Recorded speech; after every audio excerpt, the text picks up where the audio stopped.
ప్రభు పక్కన కూర్చుని ఉండగా వెడుతూనే భీముడు అసలు జై జై శబ్దం చేస్తూ వెళ్ళాడు. రాజుగారి దగ్గరికి ఉత్తినే వెళ్ళకూడదు, జై శబ్దం చేస్తూ వెళ్ళాలి. జై జయ మహారాజా అంటూ వెళ్ళాడు. ఇప్పుడు జయ జయ మహారాజా అండంలో ఒక రహస్యం ఏమిటంటే, వీళ్ళు పెట్టుకున్న సంకేతనామాల్లో ఆ ధర్మరాజు గారికి జయనామం ఉంది. కాబట్టి ఇప్పుడు అక్కడికి వెళ్ళి ఈ మాట చెప్పాడు. ధర్మరాజు గారి భయం అంతా ఏమిటి, నిన్న మీరు చూశారు శమీ వృక్షం మీద పెట్టేటప్పుడు భీముడికి అస్సలు కనపడడానికి వీల్లేదని చెప్పాడు. ఇప్పుడు ఈ ప్రశ్న వేశాడు, ఇంతమంది ఈయన ఆకృతిని అనుమానంగా చూస్తున్నారు, నాకు వంటవాడి పదవి ఇస్తే అయ్యి లేకపోతే పోవాలి వెళ్ళిపోయాడు అనుకోండి. ఇప్పుడు ఆయన ఎక్కడికి వెళ్ళిపోయాడో బెంగ కదండి, మరి ఎక్కడికి వెళ్ళాడో మళ్ళీ అదో బెంగ కదా, 5 అక్కడ చేరితేనే ధైర్యం. కాబట్టి ఇప్పుడు అక్కడే ధర్మరాజు కూర్చుని ఉన్నాడు. మొదటి విజయం భీముడికి ఎక్కడంటే, కేవలం తాను వంటల వాడిగా చేరడం కాదు. అన్నయ్య, నేను తొందరపాటు మనిషిని, నేను కంగారు పడిపోతాను, నాకు కోపం ఎక్కువ అన్నావుగా, నాకు ఎంత బుద్ధి చాతుర్యం ఉందో, ఎంత బాగా మాట్లాడగలనో చూడన్నయ్య, నువ్వు ఇంక ధైర్యంగా ఉంటావు. కాబట్టి ఇప్పుడు ఏకకాలమునందు 2 ప్రయోజనములను సాధించాలి భీమసేనుడు. అందుకని ఆయన ఎంత గొప్పగా మాట్లాడాడో చూడండి. ఇక ఇప్పుడు కాదు, ఎప్పటికీ తన ఆకారాన్ని దాచలేడు, తెలిసిపోతోంది. వంట చేసేవాడు కుర్తాలాల్చి వేసుకుని వంట చేయడుగా. వంట చేసేటప్పుడు పైబట్ట ఏమీ ఉండదు, పైబట్ట ఏమీ లేకుండా గట్టిగా బిగించి పంచె మీద ఓ దట్టి కట్టుకుని, అది కూడా ఓ నల్లటి బట్ట కట్టుకుంటారు. ఎందుకంటే ఎలాగో పొగబారిపోతుంది, ఎలాగో మసిబారిపోతుందని ఓ నల్ల బట్ట ఒకటి కట్టుకుని వంట చేస్తారు. కాబట్టి ఎలాగో తన వక్షస్థలం కనపడుతూనే ఉంటుంది, ఎలాగో తన కండలు కనపడుతూనే ఉంటాయి. ఎలాగో ధర్మరాజు గారికి ఓ కోరిక ఉంది, ఈ 12 నెలలు వంటలు చేస్తూ మల్ల యుద్ధం మర్చిపోతే కురుక్షేత్ర యుద్ధానికి వెళ్ళి ఏం చేస్తాడు ఈయన. కాబట్టి ఈయన అప్పుడప్పుడు మల్ల యుద్ధాలు చేస్తూ ఉండాలి, ఆ కసరత్తు చేస్తూ ఉండాలి, ఆ బిగువు ఆ బలిమి నిలబడాలనే కోరిక ఉంది. కాబట్టి దీన్ని ఇంకోలా తిప్పాడు, నాకు వ్యాయామం దొరుకుతుంది. రాజుకి తెలుస్తుంది కాబట్టి అప్పుడప్పుడు పిలుస్తూ ఉంటాడు, రా ఈ మల్ల యోధుల్ని ఓడించు, ఈ పులిని చంపు, ఈ సింహాన్ని చంపు అంటుంటాడు. రాజుకి సంతోష పెట్టినట్టు ఉంటుంది. ఇలాంటి అలవాట్లు పూర్వం ఉన్నాయి కాబట్టి పాపం శరీరం అలా ఉంది, కానీ మాట తెలిసిపోతుందిరా, వంటల వాడే తప్ప ఎందుకు పనికిరాని వాడు అన్నట్టుగా దడదడ మాట్లాడాడు. అంటే రాజు దగ్గర మాట్లాడేటప్పుడు రాజుకు అర్థమయ్యేటట్టుగా వినయంతో జాగ్రత్తగా, అందున రాజు ప్రశ్న వేసినప్పుడు జవాబు చెప్పేటప్పుడు చెప్పవలసిన మర్యాదతో కూడిన వాక్య నిర్మాణముతో మెల్లమెల్లగా మాట్లాడడం కాకుండా గబగబగబగా మాట్లాడాడు. మీరు చూడండి, తెలియని వారు, అంత నాగరికత లేనివారు గబగబ ఏదేదో చెప్పేస్తుంటే, ఆగా తొందరపడక మెల్లిగా చెప్పి ఏమిటన్నావు అంటాం. అలా గబగబగబ మాట్లాడాడు. ఎలా మొదలు పెడుతున్న వలసిన నీళ్ళు ఉంచుకుంటే ఉంచుకో అంటే ఏమిటి? ఇప్పుడు ఆయనకి నచ్చాడు, మనిషి నచ్చాడు, పెంకితనం చూపిస్తున్నాడు. అంటే కొంచెం పెంకాడురా, ఇంకా ఏమైనా అంటే పోతాడో ఏమిటో, మనిషి బాగున్నాడు కదా ఉంచుకుందాం అనిపించాలి. ఇంకొంచెం ఆశ పెట్టాడు. ఏమని? ఏను బలవంతుడా, నేను బలవంతున్నాయా, అందుకని నాకు ఈ కండలున్నాయి అంటే ఎక్కడిది ఈ బలం? ఇది చూసి కదా అనుమానపడుతున్నాడు. గారెను బోతు దంతి బెబ్బులి మృగనాథునిందొడరిపోరు దుశూరతయుల్లసిల్లగా, పెద్ద పెద్ద అడవి దున్నలతోటి, సింహాలతోటి, ఏనుగులతోటి కూడా పోరాటం చేస్తాను. పోరాటం చేసి ఆయుధం లేకుండా వాటిని పడగొట్టి చంపేస్తాను. అంత గొప్ప బలశాలిని నేను. అప్పుడప్పుడు నీకు వినోదం కావాలంటే వాటిని విడిచిపెట్టు, వాటిని కూడా నేను యుద్ధం చేసి చూపిస్తాను, చూపించి వాటిని పడగొడతానంటే. గతంలో కొంతమందికి హాబీ అని ఒకటి ఉంటుంది. మీరు ఎప్పుడైనా చూశారు కదా, కంచి కామాక్షి అమ్మవారి దేవాలయంలో ఒక ఆయన ఉంటారు. నేను మొన్ననే వెళ్ళినప్పుడు నాతో మా వియ్యాల వారికి చూపించాను కూడా. ఆయన చాలా గమ్మత్తైన వ్యక్తి. ఆయన దేవాలయం తలుపులు తెరవడానికి ముందరే వచ్చి దేవాలయం ముందు నించుంటాడు. ఎవరో ఎవరికీ తెలియదు. దేవాలయం తలుపులు తెరవగానే లోపలికి వెళ్తారు. చక్కగా స్నానం చేసి శుచిగా ఓ పంచె కట్టుకుని విభూతి పెట్టుకుని ఉంటాడు. ఎవ్వరితో మాట్లాడడు. అమ్మవారి శ్రీచక్రం దగ్గర నిలబడి ఉంటారు, లేకపోతే కామాక్షి అమ్మవారి ఎదురుగుండా ఉన్న మంటపంలో నిలబడి ఉంటారు. ఆయన ఎంత శ్రావ్యంగా, ఎంత శాస్త్రీయంగా సంగీతం పాడతారంటే, ఆయన కీర్తన పాడుతూ వైలిన్ మీద వెనకాతల ఫాలో అవడాన్ని కూడా ఆయన నోటితోటే ఆయన అనుకరిస్తారు. శాస్త్రీయ సంగీతంలో పిబరే రామరసం అన్నారు అంటుంది ఆ వైలిన్, అది కూడా అనేస్తుంటారు ఒకేసారి. కీర్తన వైలిన్ 2 ఒకసారి అయితే ఎంత ఆశ్చర్యం జరిగిందంటే, నేను ఆ మంటపంలో కూర్చున్నాను, ఆయన పాడుతున్నారు వెనకాల. నాకు చాలాసేపు అర్థం కాల, ఎవరు ఇక్కడ కచేరీ చేస్తున్నారు, ఎవరు కనపడరు. ఎవరి దగ్గర నుంచి వస్తోందని. ఇంకా గమ్మత్తు ఏంటంటే ఆయన పెదవుల కదలిక ఉండదు ఎక్కువ. పెదవుల కదలిక లేకుండా మీరు ఆ మనిషియే అని గుర్తుపట్టడానికి చాలా టైం పడుతుంది మీకు, ఈయన ఇలా పాడుతున్నదని. అలా పాడేస్తుంటారు ఆయన. గుడి మూసేసే వరకు పాడి ప్రసాదం తిని వెళ్ళిపోతారు. నేను ఆయన గురించి విచారణ చేశా, ఎవరు ఈయన అని. అంటే వాళ్ళు చెప్పారు, ఏమోనండి అలా వస్తుంటారు, పాడి వెళ్ళిపోతుంటారు అమ్మవారి ముందని. ఒక్కొక్కరికి ఒక్కొక్క ప్రజ్ఞ. ఇప్పుడు ఏమనాలి? ఆయన ఏమి ఉద్యోగం కాదు, ఆయన ఏం కచేరీలు చేయరు, కానీ అమ్మవారి దగ్గర మాత్రం నిలబడి సాయంకాలం వరకు అంతే అలా పాడుతుంటారు.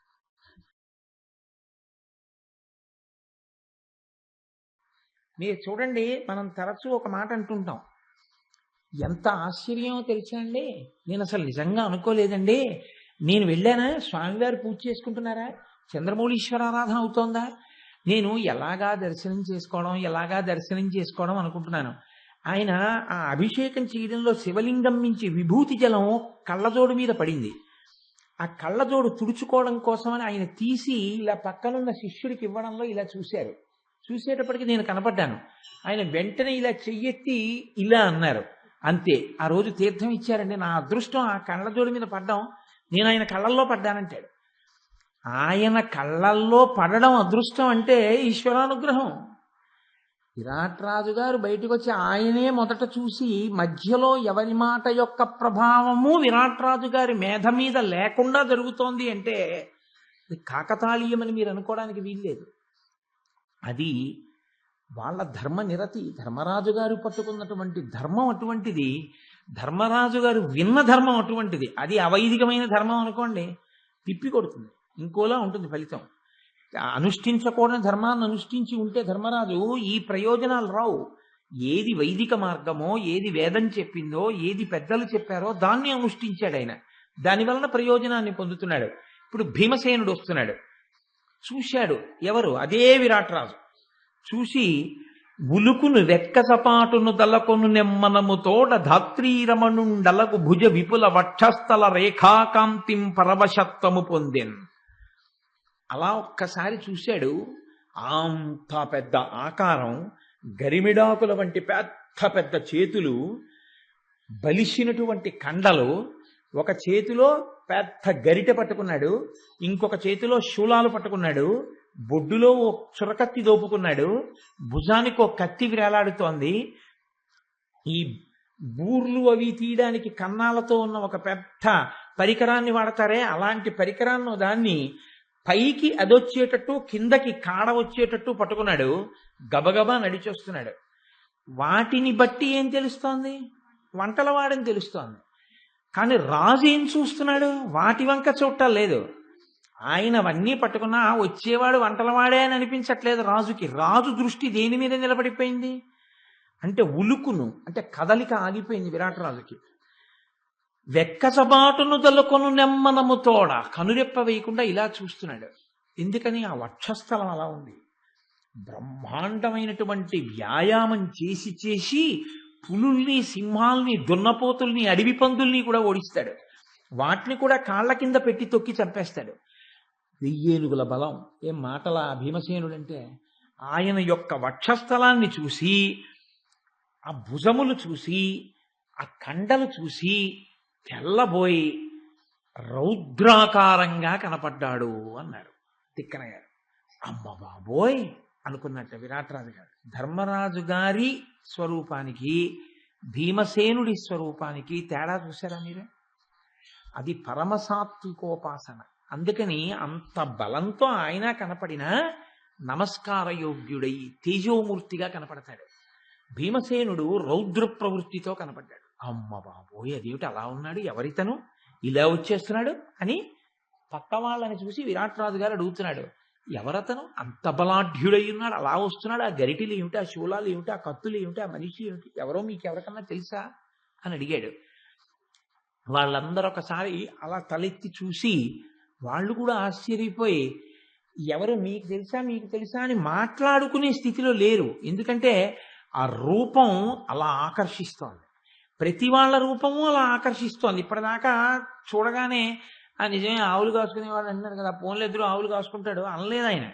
ప్రతి వాళ్ళని అదేమిటి అలా ఉన్నాడు అంటున్నాడు. అంటే మీరు ఇప్పుడు ఒకటి గమనించాలి, దాస్తే దాగుతోందా? కప్పితే కప్పబడుతోన్నాయా తేజస్సులు? ఇవి వాళ్ళ బలపరాక్రమాలు, ఇవి వాళ్ళ తేజస్సులు. కానీ నేను మళ్ళీ మళ్ళీ చెప్తున్నాను, ఇది అనుమానం వైపుకి మాత్రం వెళ్ళలేదు. అనుమానం వైపుకి వెళ్లకుండా హర్షపరవశత్వం వరకు ఆగిపోవడం ఈశ్వరానుగ్రహం వాళ్ళకి. ఎక్కడి నుంచి వచ్చింది ఈ ఈశ్వరానుగ్రహం అంటే కేవలం వాళ్ళు పట్టుకున్నటువంటి ధర్మం, వాళ్ళ యొక్క ఆచరణ. ఏమ్మా వెనకాల అంతమంది పాపం ఇబ్బంది పడుతున్నారు, ఇంత ఖాళీ ఉంది, మీరు ముందుకు జరగకూడదా తల్లి? వాళ్ళు కూర్చోడానికి ఇబ్బంది పడుతున్నారు కదా.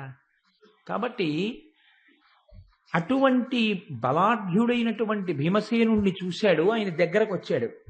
మీరు ఒక విషయాన్ని గమనించాలి, పాండవుల దగ్గర ఉన్న చమత్కారం ఏమిటో తెలుసా అండి? మాట వలన తెలుస్తుంది. ఇప్పుడు ఎంత గొప్పగా దాచినా నోరు విప్పి మాట్లాడేటప్పుడు ఒక్క నాటికి వంటవాడు కాడు అన్నట్టుగా ఉందనుకోండి మాట. అంత గొప్ప భాషలో మాట్లాడుతున్నాడు అనుకోండి, తెలిసిపోతుంది వంటలవాడు కాదని. అంటే వాళ్ళు మానసికంగా ముందు ఆ పాత్ర ప్రవేశం చేశారు. ఇలా ప్రవేశం చేయడానికి ఎవరు కారణం? ధౌమ్యుడు. ఎలా ముందు సేవించేవాడు ఉండాలో నేర్పేశాడు. కాబట్టి ఆ స్థితిలోకి వాళ్ళు వెళ్ళిపోయారు, పరకాయ ప్రవేశం చేసేశారు. కాబట్టి ఇప్పుడు ఆయన దగ్గరకు వచ్చి అన్నాడు, పేరు వలలుండ కూడు జీరయునిడి సాకతంబు చేసిన చాలున్ కోరిన వంటకములు నా నీరిమితగ నెరసి కొలుతు నిశ్చల భక్తిన్. నాకు మహారాజా ఏమీ ఇవ్వక్కర్లేదు, నన్ను వలలుడు అంటారు. నేను ధర్మరాజు గారి దగ్గర వంటలు చేసేవాడిని. మహానుభావుడు కాలం కలిసి రాలేదు, అజ్ఞాతవాసానికి వెళ్ళిపోయాడు అరణ్యవాసం పూర్తి చేసి. నువ్వు నాకు వంటలు చేసేటటువంటి పదవిని ఇప్పించావా, నీకు కావలసినటువంటి వంటలన్నీ చేసి పెడతాను. నాకేమి ఇవ్వాలనుకుంటున్నావేమో, నాకు కూడు బట్ట, అన్నం పెట్టి బట్ట ఇస్తే చాలు, నాకు ఇంకింతకన్నా ఏం అక్కర్లేదు. ఆయన అన్నాడు, నిన్ను చూస్తుంటే నాకు అలా అనిపించట్లేదు. నేను వంటలవాడిని అంటున్నావు, వంటలు చేస్తానంటున్నావు, నాకు మాత్రం ఆ పదవి నీకు ఇవ్వాలని అనిపించడం లేదు. మీరు చూడండి, ఇది చాలా గమ్మత్తైన విషయం. మొదట ధర్మరాజు గారు వచ్చాడు, అసలు ఏ ప్రభువు అన్నాడు. కాళిదాసు గారు అన్నారు, ఎప్పుడో ఒకసారి భోజరాజు గారు అన్నారు కాళిదాసు గారితో, శ్లోకానికి ఒకటి కప్పున అటువైపుకి తిరిగి ఒక్కొక్క దిక్కు చొప్పున ధార పోసేశాడు. షడ్జామజ్జక రజ్జ వీర్జవసుదాజ్జాలాంశమజ్జా కిరీట్ కిట్కీట్ కిట్కిధరి కణకణ సాజ్జూల భ్రమ అంటూ ఆ ఏకసంతాగ్రాహి చెప్పలేనటువంటి శ్లోకాన్ని, నత్తి ఉన్నవాడు చెప్పలేనటువంటి జకారమకారాలతో శ్లోకాలు చెప్తుంటే ఒక్కొక్క శ్లోకానికి ఒక్కొక్క దిక్కు తిరిగి ధారపోశాడు. అలా ధర్మరాజు గారిని చూస్తూనే విరాట్రాజు గారు, నువ్వు వచ్చి సింహాసనం మీద కూర్చొని నేను సేవిస్తాను నా పిల్లలతో కలిసి అన్నాడు. ఇప్పుడు భీముణ్ణి చూసి అంటున్నాడు, అడిగినది చాలా చాలా తక్కువ పదవి, వంటలవాడి పదవి అడిగాడు. ఈయనేమి ఇస్తానంటున్నాడు, అది ఇస్తానంట లేదు.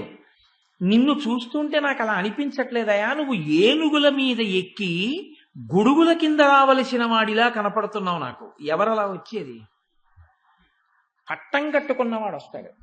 మీరు అది గమనించాలి. ఎవరు పడితే వాళ్ళు ఏనుగు మీద కూర్చుని గొడుగు కింద రారు. ఏనుగు మీద కూర్చుని ఏనుగు మీద గొడుగు పెట్టి గొడుగు కింద రావాలంటే దానికి ఎవరు ప్రభుత్వాన్ని నడిపేటటువంటి పట్టాభిషేకం జరపబడిన వాళ్ళు ఉంటారో అటువంటి వాళ్లే వస్తారు. భీమసేనుడికి ఎప్పుడుంది అలాగా అంటే ధర్మరాజు గారి తర్వాత వాడు కాబట్టి యవరాజ్య పట్టాభిషేకం చేస్తారు భీముడికి. కాబట్టి యవ్వరాజ్య పట్టాభిషేకం చేసినప్పుడు కూడా ఏనుగు మీద గొడుగు కింద కూర్చొని వస్తారు. శ్రీరామాయణంలో రాముడికి అభిషేకం చేద్దాం అనుకుంటున్నాను అని దశరథుడంటే, ఇచ్ఛామోహి మహాబాహుం రఘువీరం మహాబలం గజేన మహతాయాంతం రామం ఛత్రవ్రతాననం అన్నారు ప్రజలందరూ లేచి. ఎప్పుడెప్పుడు రాముడు ఏనుగు మీద కూర్చుని తెల్లటి గొడుగు కింద ఊరిరిగింపుగా వస్తాడా అని మేము ఎదురు చూస్తున్నాం, తొందరగా పట్టం కట్టేయి అన్నారు. అంటే ఎంత వంటలవాడి పదవి, ఎక్కడ యవ్వరాజ్య పట్టాభిషేకానికి సంబంధించిన పదవి.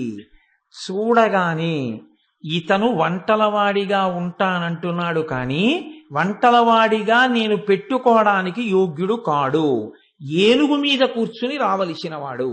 ఇప్పుడు మీరు ఒకటి ఆలోచించండి, ఈ మాట విరాట్ రాజు గారి సభలో అన్నాడు. ఎంత వెర్రేడి కింద చూడాలండి సభికులందరూ. మీరు కేవలం కాకతాళీయంగా తీసుకోకండి విరాట పర్వాన్ని. ఒక ప్రభువు సింహాసనం మీద సభలో మాట్లాడుతున్నాడు అంటే అది ఆయన పరిణతికి చిహ్నం. ఆయన ఎంత పరిణతితో ఉన్నాడు అన్నది సభికులు గమనిస్తూ ఉంటారు కదా. నేను వంటలు చేసుకుంటాను మహారాజా అని ఒక ఆయన అడిగితే, అయ్యయ్యో అదేమిటయా నువ్వు వంటలు చేయడం ఏమిటయా, నువ్వు ఏనుగు మీద గొడుగు కింద రావలసిన వాళ్ళ కనపడుతున్నావు అన్నాడు అనుకోండి. ఇక వెర్రా పిచ్చాడు, వంటలు చేసుకునేవాడిని ఏనుగుకి గొడుగు కింద రమ్మంటాడు. మన రాజుకి ఇంగిత జ్ఞానం లేదంటారు. సభలో అలా అనుకున్నవాడు ఉన్నాడని మహాభారతంలో లేదు. అంటే అది విరాట్ రాజు గారి అభిప్రాయమేనా, సభ అంతటి అభిప్రాయమా? సభ అంతటి అభిప్రాయం. అబ్బే ఆయన అలా అర్హుడు కాడండి అన్నవాడు, అటువంటి మనసు ఉన్నవాడు ఎవడూ లేడు. ఇంతమందికి అలాగే కనిపిస్తున్నాడు. రాజు దగ్గర నుంచి సామాన్యుడి వరకు ఆయన అలాగే కనిపించాడు. ఆయన యొక్క తేజస్సు చేత, ఆయన యొక్క బలం చేత, ఆయన యొక్క విశాల వక్షస్థలం చేత, ఆ కండల చేత. అయినా ఏమిట్రా ఇలా వంటే చేస్తానంటాడు. ఎవరైనా ఏమైనా గూఢచర్యానికో రాజుని మట్టు పెట్టడానికో మారువేషంలో, అందులో వంటశాలలోకి వెళ్ళడం అంటే అత్యంత ప్రమాదకరమైన పదం అండి. ఎందుకంటే వంటశాల ద్వారా నిగ్రహించవచ్చు. మీరు ఆ చాణక్యుడు యొక్క జీవిత చరిత్ర చదివారో లేరో, చాణక్యుడి జీవిత చరిత్ర చదివితే మహానుభావుడు రాజుగారి మంచం పక్కన వెడుతున్నటువంటి చీమల బారుని పట్టి పసిగట్టేవాడు. ఎక్కడి నుంచి వచ్చాయో బారుని పట్టుకుని వెళ్ళి, ఎక్కడ నుంచి సొరంగం ఎక్కడికి తవ్వుతున్నారో, ఎవరు వంట చేస్తున్నారో, ఎవరు విషకన్యో, రాజు మీద ఎలా ప్రయోగిస్తారో అన్నీ కనిపెట్టగలిగి ఉన్నటువంటి ప్రజ్ఞతో ఉండేవాడు ఆయన.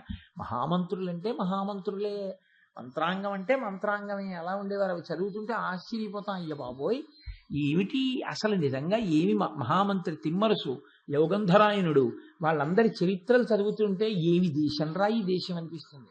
అటువంటి మహాపురుషుడు. శ్మశాన వాటికలో ఆవలింతొస్తే అన్నం ఉడుకుతూ ఉండగా ఆవలింతొచ్చింది, అంతే పసిగట్టాడు. నన్ను అకారణంగా ఆవలింతొచ్చింది కాబట్టి నన్ను ఎవరో కనిపెడుతున్నారని ఉత్తర క్షణంలో కుండ బదలగొట్టి వెళ్ళిపోయాడు, ఆ అన్నం కూడా తినకుండా. వత్సరాజు గారి చరిత్రలో మహామంత్రి. మహాపురుషులు అలా ఉండేవారు. వాళ్ళ ఉపాసన బలం అలా ఉండేది, వాళ్ళ బుద్ధి వైశాల్యం అలా ఉండేది. కాబట్టి చూసిన వాళ్ళు ఎవ్వరూ కూడా భీముడు ఆ పదవికి అనర్హుడు అని అనుకోవట్లేదు. ఇప్పుడు మీరు ఒక మాట చెప్పండి నాకు, అందరూ అలా అనుకుంటుంటే నాకు వంటలవాడి పదవే ఇయ్యి అని ఒప్పించడం అంత తేలికని మీరు అనుకుంటున్నారా? ప్రభువుల దగ్గర ఎలా ఉంటుందంటే, మీరు పెద్ద పదవిని పొందడం కష్టమేమో కానీ చిన్న పదవిని పొందడం తేలిక. మీరు అడిగిన చిన్న పదవి కాదు, నువ్వు అందుకు యోగ్యుడవు కావు, నాకు తెలుసు, నీ తేజస్సు నాకు తెలిసిపోతోంది, నువ్వు ఏనుగుల మీద కూర్చోవలసిన వాడివి అంటే, నేను వంటే చేస్తాను రాజుగారండి అని ఇలా వేళ్ళేం విరవడం కుదరదు. అక్కడ సభంతా కలిసి ఏ ప్రశ్నలు వేస్తారో, ఏ మాట అంటారో, తన గుట్టు ఎలా బయటికి వచ్చేస్తుందో తెలియదు. ఎందుకని ఏదైనా దాచగలుగుతున్నారు కానీ తమ నిజస్వరూపాలని కప్పడం మాత్రం కుదరట్లేదు. అంటే మీరు ఇప్పుడు ఒకటి గమనించాలి, బాహ్య తేజస్సుల్ని మార్చగలరేమో కానీ ఆంతర తేజస్సుని కప్పడం ఎవరికీ సాధ్యం కాదు. అంటే భీమసేనుడు అన్నాడు, వలసిన నేలు ఏను బలవంతుడా, గారెను బోతు దంతి బెబ్బులి మృగనాథునిందొడరి పోరుదు శూరతయుల్లసిల్లగా, దళము లావు విద్యమీ దర్పము వీర్చి పెనంగు జెట్టి మల్లుల విరుతున్ వడిన్ గడియలోనన చూట్టికి వెట్కసేయుదున్. అంటే ఇప్పుడు ఎందుకు అనుమానం వచ్చింది, ఎందుకు తేడా వచ్చింది? అడిగేది వంటలవాడి పదవి, కనపడుతున్నది భీకరాకారం. ఇది కదా చమత్కారం అంటే, తెలివితేటలంటే. చూడండి, భీమసేనుడి గురించి బెంగెట్టుకున్నాడు ఎవరు? ధర్మరాజు గారు. ఆయనే వెళ్ళి ప్రభువు పక్కన కూర్చుని ఉన్నాడు అక్కడ కదా. ప్రభువు పక్కన కూర్చుని ఉండగా వెడుతూనే భీముడు అసలు జై జై శబ్దం చేస్తూ వెళ్ళాడు. రాజుగారి దగ్గరికి ఉత్తినే వెళ్ళకూడదు, జై శబ్దం చేస్తూ వెళ్ళాలి. జయ జయ మహారాజా అంటూ వెళ్ళాడు. ఇప్పుడు జయ జయ మహారాజా అండంలో ఒక రహస్యం ఏమిటంటే, వీళ్ళు పెట్టుకున్న సంకేతనామాల్లో ఆ ధర్మరాజు గారికి జయనామం ఉంది కాబట్టి ఇప్పుడు అక్కడికి వెళ్ళి ఈ మాట చెప్పాడు. ధర్మరాజు గారి భయం అంతా ఏమిటి? నిన్న మీరు చూశారు, శమీ వృక్షం మీద పెట్టేటప్పుడు భీముడికి అస్సలు కనపడడానికి వీల్లేదని చెప్పాడు. ఇప్పుడు ఈ ప్రశ్న వేశాడు, ఇంతమంది ఈయన ఆకృతిని అనుమానంగా చూస్తున్నారు, నాకు వంటవాడి పదవి ఇస్తే అయ్యి లేకపోతే పోవాలి వెళ్ళిపోయాడు అనుకోండి. ఇప్పుడు ఆయన ఎక్కడికి వెళ్ళిపోయాడో బెంగ కదండి. మరి ఎక్కడికి వెళ్ళాడో మళ్ళీ అదో బెంగ కదా, 5 అక్కడ చేరితేనే ధైర్యం. కాబట్టి ఇప్పుడు అక్కడే ధర్మరాజు కూర్చుని ఉన్నాడు. మొదటి విజయం భీముడికి ఎక్కడంటే, కేవలం తాను వంటలవాడిగా చేరడం కాదు, అన్నయ్య నేను తొందరపాటు మనిషిని, నేను కంగారు పడిపోతాను, నాకు కోపం ఎక్కువ అన్నావుగా, నాకు ఎంత బుద్ధి చాతుర్యం ఉందో, ఎంత బాగా మాట్లాడగలనో చూడన్నయ్య, నువ్వు ఇంక ధైర్యంగా ఉంటావు. కాబట్టి ఇప్పుడు ఏకకాలమునందు 2 ప్రయోజనములను సాధించాలి భీమసేనుడు. అందుకని ఆయన ఎంత గొప్పగా మాట్లాడాడో చూడండి. ఇక ఇప్పుడు కాదు, ఎప్పటికీ తన ఆకారాన్ని దాచలేడు, తెలిసిపోతోంది. వంట చేసేవాడు కుర్తాలాల్చి వేసుకుని వంట చేయడుగా. వంట చేసేటప్పుడు పైబట్ట ఏమీ ఉండదు, పైబట్ట ఏమీ లేకుండా గట్టిగా బిగించి పంచె మీద ఓ దట్టి కట్టుకుని, అది కూడా ఓ నల్లటి బట్ట కట్టుకుంటారు, ఎందుకంటే ఎలాగో పొగబారిపోతుంది, ఎలాగో మసిబారిపోతుందని ఓ నల్ల బట్ట ఒకటి కట్టుకుని వంట చేస్తారు. కాబట్టి ఎలాగో తన వక్షస్థలం కనపడుతూనే ఉంటుంది, ఎలాగో తన కండలు కనపడుతూనే ఉంటాయి, ఎలాగో ధర్మరాజు గారికి ఓ కోరిక ఉంది. ఈ 12 నెలలు వంటలు చేస్తూ మల్ల యుద్ధం మర్చిపోతే కురుక్షేత్ర యుద్ధానికి వెళ్ళి ఏం చేస్తాడు ఈయన? కాబట్టి ఈయన అప్పుడప్పుడు మల్ల యుద్ధాలు చేస్తూ ఉండాలి, ఆ కసరత్తు చేస్తూ ఉండాలి, ఆ బిగువు ఆ బలిమి నిలబడాలనే కోరిక ఉంది. కాబట్టి దీన్ని ఇంకోలా తిప్పాడు, నాకు వ్యాయామం దొరుకుతుంది. రాజుకి తెలుస్తుంది కాబట్టి అప్పుడప్పుడు పిలుస్తూ ఉంటాడు, రా ఈ మల్ల యోధుల్ని ఓడించు, ఈ పులిని చంపు, ఈ సింహాన్ని చంపు అంటుంటాడు. రాజుకి సంతోష పెట్టినట్టు ఉంటుంది. ఇలాంటి అలవాట్లు పూర్వం ఉన్నాయి కాబట్టి పాపం శరీరం అలా ఉంది, కానీ మాట తెలిసిపోతుందిరా, వంటల వాడే తప్ప ఎందుకు పనికిరాని వాడు అన్నట్టుగా దడదడ మాట్లాడాడు. అంటే రాజు దగ్గర మాట్లాడేటప్పుడు రాజుకు అర్థమయ్యేటట్టుగా వినయంతో జాగ్రత్తగా, అందున రాజు ప్రశ్న వేసినప్పుడు జవాబు చెప్పేటప్పుడు చెప్పవలసిన మర్యాదతో కూడిన వాక్య నిర్మాణముతో మెల్లమెల్లగా మాట్లాడడం కాకుండా గబగబగబగా మాట్లాడాడు. మీరు చూడండి, తెలియని వారు, అంత నాగరికత లేని వారు గబగబ ఏదేదో చెప్పేస్తుంటే ఆగా తొందరపడక మెల్లిగా చెప్పి ఏమిటన్నావు అంటాం. అలా గబగబగబా మాట్లాడాడు. ఎలా మొదలు పెడుతున్న వలసిన నీళ్ళు ఉంచుకుంటే ఉంచుకో అంటే ఏమిటి? ఇప్పుడు ఆయనకి నచ్చాడు, మనిషి నచ్చాడు, పెంకితనం చూపిస్తున్నాడు. అంటే కొంచెం పెంకాడురా, ఇంకా ఏమైనా అంటే పోతాడో ఏమిటో, మనిషి బాగున్నాడు కదా ఉంచుకుందాం అనిపించాడు. ఇంకొంచెం ఆశ పెట్టాడు. ఏమని? ఏను బలవంతుడా, నేను బలవంతున్నాయా, అందుకని నాకు ఈ కండలున్నాయి అంటే ఎక్కడిది ఈ బలం? ఇది చూసి కదా అనుమానపడుతున్నాడు.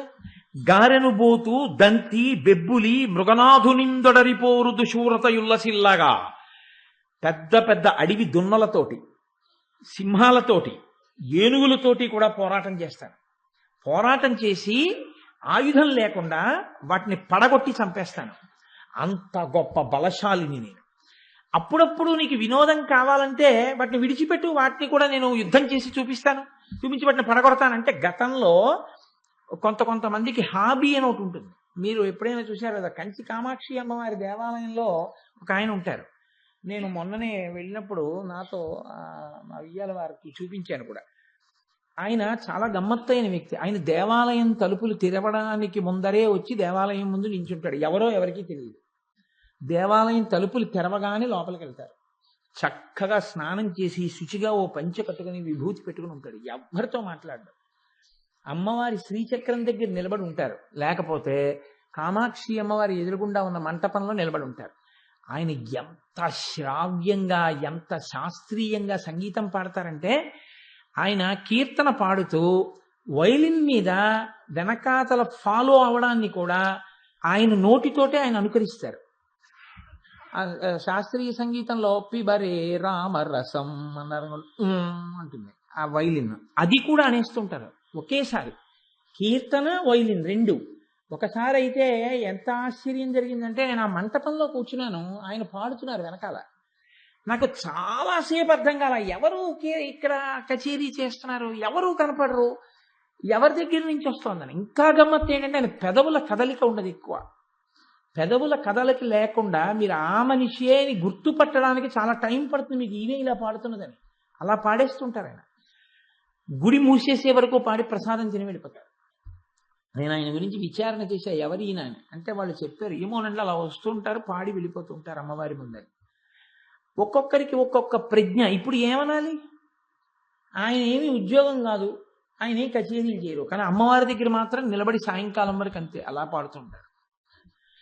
ఆయన కంఠమే వైలిన్, ఆయన కంఠమే సంగీతం. మీరు ఎప్పుడైనా కంచి కామాక్షి అమ్మవారి దేవాలయానికి వెడితే ప్రత్యేకం వెతికి చూడండి. ఆయన కోటేశ్వరరావు అబద్ధం చెప్పారేమో అని మీకు తెలుస్తుంది. కాబట్టి మనిషికి ఒకటి ఉద్యోగం ఉండొచ్చు, ఒకటి హాబీ ఉండొచ్చు. నన్ను తరచు చాలా మంది అడుగుతుంటారు, నీకు ఇందుకే ఫుడ్ కార్పొరేషన్లో హాయిగా ఏదో ఉద్యోగం చేసుకుంటున్నావు కదా, ఈ ఉపన్యాసాల అలవాటు ఎక్కడి నుంచి వచ్చింది నీకు అంటుంటారు. అంటే అదొక వృత్తి, ఇదొక ప్రవృత్తి అంతే. అలా అలా ఏర్పడుతుంది దానికి, అది సహజం. అది అలా వంట చేసేవాడికి ఇంత ఒళ్ళేమిటి అనుకుంటున్నావా అంటే, గతంలో వ్యాయామం చేయడం మీద మంచి సరదా ఉన్నవాడు. ఆ వ్యాయామం ఏ స్థాయికి వెళ్ళిపోయిందంటే గొప్ప బలాఢ్యుడమైపోయాడు. ఏనుగుల్ని కూడా చంపేస్తాను, పులుల్ని చంపేస్తాను, సింహాల్ని చంపేస్తాను, అడవి దొన్నల్ని చంపేస్తాను. ఇవన్నీ ఎందుకు చంపేస్తాను? క్రౌర్యంతో కాదు, ఉత్తినే ఏదో వెళ్ళి ఏనుగు కనబడితే చంపేస్తారంటే ప్రభువుకు భయం వేస్తుంది, రాజులు చంపేస్తాడంటే ఏనుగులని. ఎప్పుడైనా రాజుల సరదా కోసం చంపుతాను. అంటే ఇప్పుడు రాజుగారికి ఏం తోచలేదనుకోండి, తన భార్యలతో కలిపి ఓసారి అలా కూర్చుని, ఓ పెద్ద మైదానం ఒకటి ఉంటుంది, చుట్టూ కంచె కట్టేసి ఉంటుంది, అందులో ఏ తప్పుకొని పారిపోవడానికి అవకాశం ఉండదు మనిషికి. దానిలోకి మదించినటువంటి ఒక ఏనుగుని విడిచిపెడతారు. విడిచిపెడితే ఆ ఏనుగు ఈ వ్యక్తిని వెతికి వెతికి వేటాడడానికి వస్తుంది. అటువంటి ఏనుగు మీద పడిపోతున్నప్పుడు ఆ ఏనుగుతో పోరాటం చేయాలి. చేసి ఏనుగుని పడగొట్టి ఏనుగుని చంపాలి. ఏం మాట్లాడండి. అలా సింహాన్ని వదులుతారు, సింహాన్ని చంపాలి. పులిని వదులుతారు, పులిని చంపాలి. ఒక మల్లయోధుడి మీద వదులుతారు, మల్లయోధుడిని చంపాలి.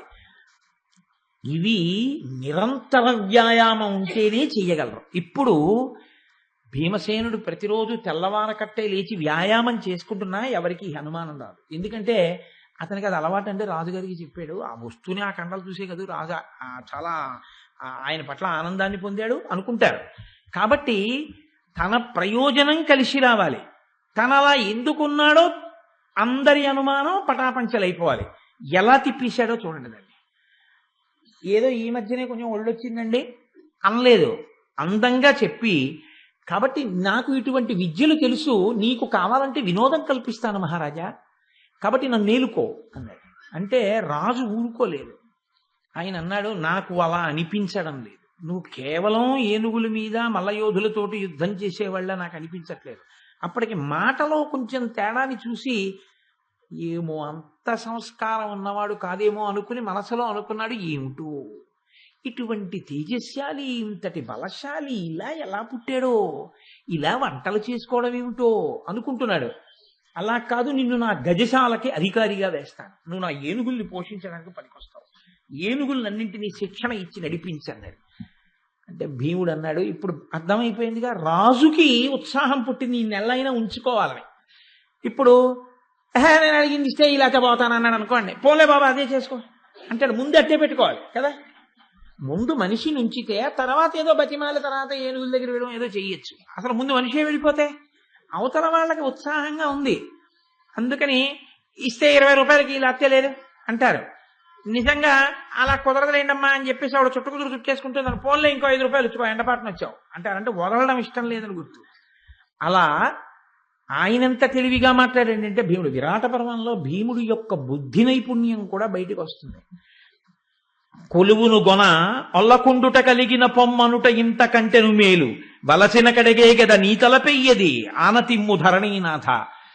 ఉంచుకోవడమా ఉంచుకోకపోవడమా నీ ఇష్టం, నేనంటూ చేస్తే లోటే చేస్తాను, వంటలు చేస్తాను, మల్ల యుద్ధం చేస్తాను. అలా కాదు ఏనుగుల దగ్గరే పనిచేయాలి ఇవన్నీ అంటావు, నీ ఇష్టం, అలాంటివన్నీ ఏమన్నా చూసుకో, నేనేం చేయగలనో చెప్పాను, ఆ పనికి చేయించుకుంటే చేయించుకో, లేకపోతే మానే, కాదంటావా ఇవ్వబోతున్నాను అనేటప్పటికీ మనిషి మాటలో మొరటుతనం ఉంటే ప్రవర్తన కూడా అలాగే ఉంటుంది అనుకుంటాం కదా, వెళ్ళిపోతాడరా బాబు అని. ఇప్పుడు వాదన సాగించడానికి అవకాశం లేదు. ఎక్కువసేపు సాగిస్తే భీమసేనుడి విషయంలో వచ్చేది ఏమిటంటే కోపం వస్తుంది. కోపం రాకుండా ఉండాలంటే అసలు వాదన లేకుండా ఉండి పోస్టింగ్ ఆర్డర్ తీసుకెళ్ళిపోతే కూడా కదా. విరాట్ రాజునే ఆ స్థితిలోకి నెట్టేశాడు. ఎంత బుద్ధి బలం అండి! ఈ బుద్ధి బలం మీరు బాగా గుర్తుపెట్టుకోండి. అంత కోపం ఉన్నవాడికి ఇంత బుద్ధి బలము ఎలా వచ్చేస్తుందంటే ధియోయోన ప్రచోదయాత్. ఆ సమయానికి అలా మాట్లాడి అలా రాజుగారిని తనకి కావలసిన పదవిని పొందేటట్టుగా అటువంటి నడువడిని అటువంటి ప్రవర్తనని పొందాడు అంటే అది దేవతల యొక్క అనుగ్రహం. పూర్ణంగా దేవతానుగ్రహం ఉంది, వాళ్ళ ధర్మం వాళ్ళని కాపాడుతోంది. కాబట్టి రాజు అన్నాడు, వెళ్ళిపోకు వెళ్ళిపోకు వెళ్ళిపోకు, అలా ఉండు, పంటలైనా చేస్తావు దానికే ఉంది అలాగే చెయ్యి అన్నాడు. ఈ మాట అన్నారు, బాగుంది, ఎక్కడ వంటశాల అన్నాడు. కింద ఇంకా కొంతమంది వంట వాళ్ళు ఉన్నారు, వాళ్ళందరినీ నీ కింద వినియోగించుకో, నువ్వు వంటశాలకి అధిపతిగా ఉండు, వెళ్ళు వంట వంట చేయితే. బయలుదేరుతున్నాను అన్నాడు ఉత్సాహంగా, గరిట పట్టుకున్నాడు. వంటశాలకి దారి ఎక్కడన్నాడు, వంటశాలలోకి వెళ్ళిపోయాడు. అయిపోయింది, ఇద్దరు అబ్జార్బ్ అయిపోయారు సర్వీస్లో. ఇప్పుడు వస్తున్నాడు మూడో ఆయనదే చాలా చాలా కష్టమైన విషయం. మీకు ఎక్కడ కష్టమో నేను మీకు ప్రతి పర్యాయం చూపిస్తున్నాను. వేషం మార్చవచ్చు కానీ ఆ తేజస్సులు దాచడం అనేటటువంటిది ఒక్కనాటికి సాధ్యము కాదు అని నేను చెప్తున్నాను. అర్జునుడి విషయంలో మరీ కష్టం. ఎందుకో తెలుసా అండి, అర్జునుడు పుట్టగానే బ్రహ్మసభ భూమి మీదకి వచ్చాడు. పాండురాజు గారు అర్జునుడు లాంటి కొడుకుని పొంది ఆయన పొందిన వైభవం ఏమిటో తెలుసా అండి, బ్రహ్మసభకి వెళ్ళి చూడవలసిన బ్రహ్మసభని తను కూర్చున్న చోట చూడగలిగినటువంటి అదృష్టాన్ని పొందాడు. ఎందుకనంటే అర్జునుడు పుట్టగానే అశరీరవాణి పలికింది. ఈయన మహాతేజోవంతుడు, గురువులను సేవించే లక్షణం ఉన్నవాడు, నరనారాయణులలో నరుని యొక్క అంశలో వచ్చినటువంటి వాడు, కృష్ణ భగవానుడికి సన్నిహితమయ్యేటటువంటి వాడు, అపారమైనటువంటి అస్త్ర శస్త్ర విశారదుడు కాగలిగినటువంటి వాడు, కొన్ని లక్షల మంది తలకాయలు నేల రాల్చగలిగినటువంటి వాడు, సర్వకాలములయందు ధర్మపక్షాన నిలబడగలిగినటువంటి వాడు, గోబ్రాహ్మణులను రక్షించుటయందు పూనిక కలిగిన వాడు, అర్ధులై తనని ఎవరు దరిచేరతారో అటువంటి స్నేహితుల యొక్క కోరిక తీర్చగలిగినటువంటి వాడు, నివాత కవచుల్ని మట్టు పెట్టగలిగినటువంటి వాడు, ఈ భూమండలమునందు ధర్మ సంరక్షణ చెయ్యగలిగిన వాడు, మహాపురుషుడు ఉదయించాడన్న మాట అశరీరవాణి పలికితే బ్రహ్మగారి సభలో ఉన్న వాళ్ళందరూ ఆయన ఎవరో చూద్దామని సభలోంచి కిందకు వచ్చేసారు. ఆ పిల్లవాడిని చూద్దామని. పాండురాజు అన్నాడు, వెళ్ళి చూడవలసిన బ్రహ్మసభ ఈ పుత్రోదయం చేత నేను కూర్చున్న చోట చూడగలుగుతున్నానన్నాడు. ఇది అర్జునుడు పుడుతూనే పాండురాజుకి ఇచ్చిన వరం. అంతటి మహానుభావుడు. కానీ మీరు ఒక్కటి మహాభారతాన్ని జాగ్రత్తగా పరిశీలనం చేసినప్పుడు గుర్తుపట్టవలసిన విషయం ఒకటి ఉంది. ఎప్పుడూ అర్జునుడి పేరు చెప్తే భయపడేవాళ్లే లోకంలో. అర్జునుడి పేరు చెప్తే భయపడని వాళ్ళు ముగ్గురున్నారు. ఒకటి భీష్ముడు. అసలు ఆ భీష్ముణ్ణి ఎలా నిలబెట్టాలి, ఆయన్ని చంపడం మాట దేవుడు, భీష్ముడిని చంపడం అన్న మాట లేనే లేదు. అసలు భీష్ముడిని చంపడం అంటే భీష్ముడు తనంత తాను చచ్చిపోవడం అంతే. ఆఖరణ ఇంత అర్జునుడైనా ధర్మరాజైనా కృష్ణుడైనా వెళ్ళి అడిగారు, తాతాను ఎలా చచ్చిపోతావు అని అడిగారు అంతే తప్ప ఆయన్ని చంపడం అన్నది లేదు. కాబట్టి అరణ్య పర్వంలో అంటాడు, భీష్ముణ్ణి నిలబెడితే చాలు. భీష్ముణ్ణి నిలబెట్టాలంటే తపస్సులు చేయమన్నారు. ఇంద్రాది దేవతల గురించి, దిక్పాలకుల గురించి, పరమశివుడి గురించి తపస్సు చేసి అన్ని అస్త్రాలు పట్టుకుని వచ్చినా సరే భీముడు యొక్క వీర విహారం ముందు నిలబడలేకపోయాడు. ఎన్ని తరాల ముందు వాడండి అర్జునుడి దగ్గర నుంచి? తాతగారు. ఆనాటి తాతగారు ఈ పెద్దవాడైపోయిన మనవలు, మంచి బలం మీద ఉన్నవాళ్ళు వీళ్ళు పంచ పాండవులు కృష్ణుడు రథసారథ్యం చేస్తుండగా భీష్ముణ్ణి నిగ్రహించలేకపోయారు, నిలబెట్టలేకపోయారు. అలాగా ఇంత అస్త్ర సంపద ఉండి ఆఖరికో నిర్ణయానికి వచ్చారు, ఆయన్ని మనం ఏం చేయలేం కానీ ఆయన్నే వెళ్ళి అడిగేద్దాం, తాడోపేడో తాత ఎలా చచ్చిపోతామని అడిగేద్దాం అంటే తాత చచ్చిపోవని అడిగారు. అదే ఏడిచాడు శాంతి పర్వంలో. తాత ఎలా చచ్చిపోతామని అడిగా, ఒళ్ళో కూర్చోపెట్టుకుని నన్ను ముద్దు పెట్టుకుని నా యోగక్షేమాలు అరసిన వాణ్ణి చంపాను, నాకెందుకు ఈ సింహాసనం అని ఇచ్చాడు ధర్మరాజు. అంతటి మహానుభావుడు. కాబట్టి భీష్ముడు అర్జునుడి కన్నా అధికుడు. ద్రోణుడు సాక్షాత్తు గురువు. అసలు అర్జునుడంత వాడయ్యాడంటే ఆయన వల్లే. ద్రోణుడి విషయంలో ఇంకొకటి ఉంది. ద్రోణుడు ధర్మతత్పరత కలిగిన వాడు. లేకపోతే ద్రోణుడిది పక్షపాతం అయితే అర్జునుడికి అది నేర్పకూడదు, అశ్వత్థామకి నేర్పాలి. అశ్వత్థామ కన్నా అర్జునుడికే నేర్పాడు. బ్రహ్మాస్త్ర ప్రయోగం నేర్పాడు తప్ప ఇంకా విసిగించి వెంట పడితే కొడుకని ప్రయోగం నేర్పి ఉపసంహారం నేర్పలేదు. ఉపసంహారం తెలియదు కనుక ఎప్పుడూ ప్రయోగించలేదు. అయినా ప్రయోగించాడు, అది వేరు విషయం అనుకోండి, అది ఆయన ఉద్ధతిని తెలియచేస్తుంది. కాబట్టి ద్రోణుడి ముందు నిలబడలేడు. ద్రోణుడు కూడా మహానుభావుడు. అందుకే కదా ఆయన్ని కూడా వేరొక రకంగా చంపవలసి వచ్చింది. మూడవ వాడు కర్ణుడు. నేను ఈ మాట అంటే మీరు ఉలిక్కి పడతారు నాకు తెలుసు. అదేమిటండి కర్ణుడి పేరు ఎత్తారేమిటి మీరు? కర్ణుడు అర్జునుడికి సరిపోయిన ప్రతిద్వంద్వియా? నేను మిమ్మల్ని ప్రశ్న అడుగుతాను, చెప్పండి. మీరు భారతం మీరు చదువుకున్న విషయాన్ని దృష్టిలో పెట్టుకుని నాకు జవాబు చెప్పద్దు. నేను అడిగిన ప్రశ్నలకి జవాబులు చెప్పండి. కర్ణుడు ఎవరి అంశలో వచ్చినవాడు? సూర్యుడి అంశలో వచ్చాడు. అర్జునుడు ఎవరి అంశలో వచ్చినవాడు? ఇంద్రుడి అంశలో వచ్చినవాడు. నిజంగా మాట్లాడితే ఇంద్రుడి అంశ గొప్పదా, సూర్యుడి అంశ గొప్పదా? కాబట్టి కర్ణుడు గొప్పవాడేనా? అర్జునుడు కట్టుకున్నాడు కవచకుండలాలు, కర్ణుడు సహజ కవచకుండలాలతో పుట్టాడు.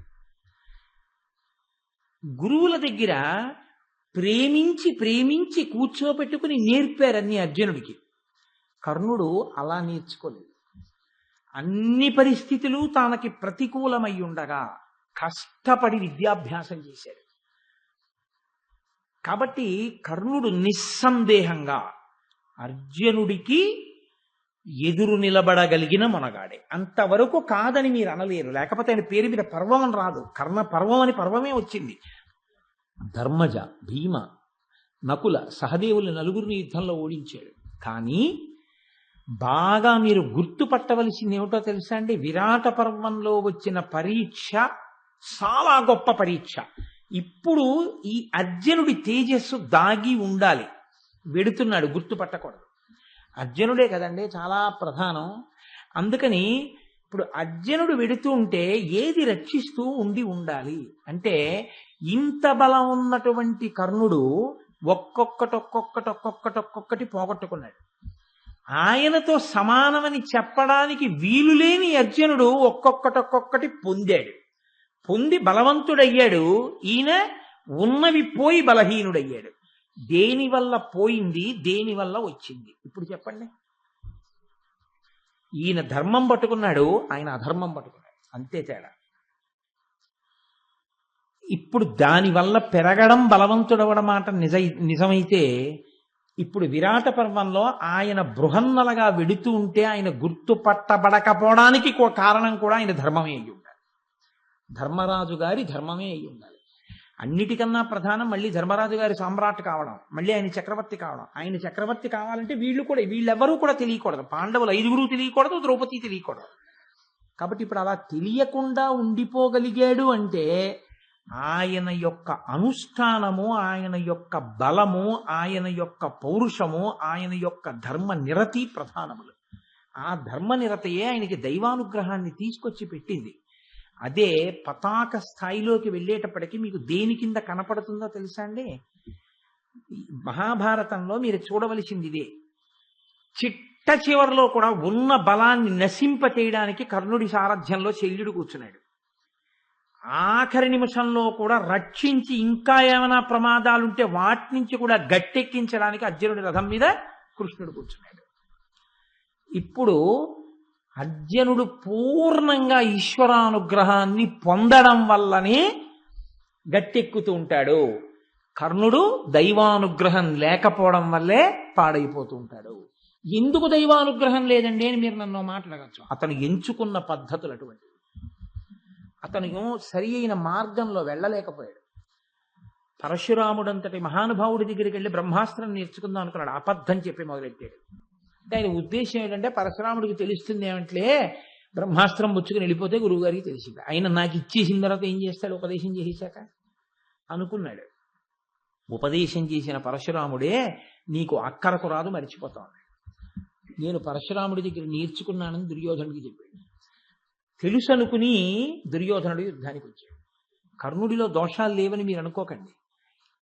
ఈశ్వరుడిచ్చినా నిలబెట్టుకోలేని తనం ధర్మాన్ని వదలడంలో ఉంది. అంగీకరిస్తారా ఇప్పుడు మీరు?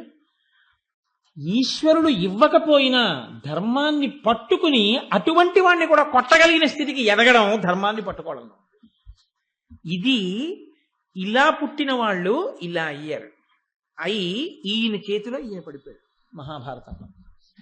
పైగా వెళ్ళి ఎవరి పక్కకి వెళ్ళాడు? దుర్యోధనుడి పక్కకి వెళ్ళాడు. తెలిసి, ప్రయత్నపూర్వకంగా తెలిసి వెళ్ళాడు.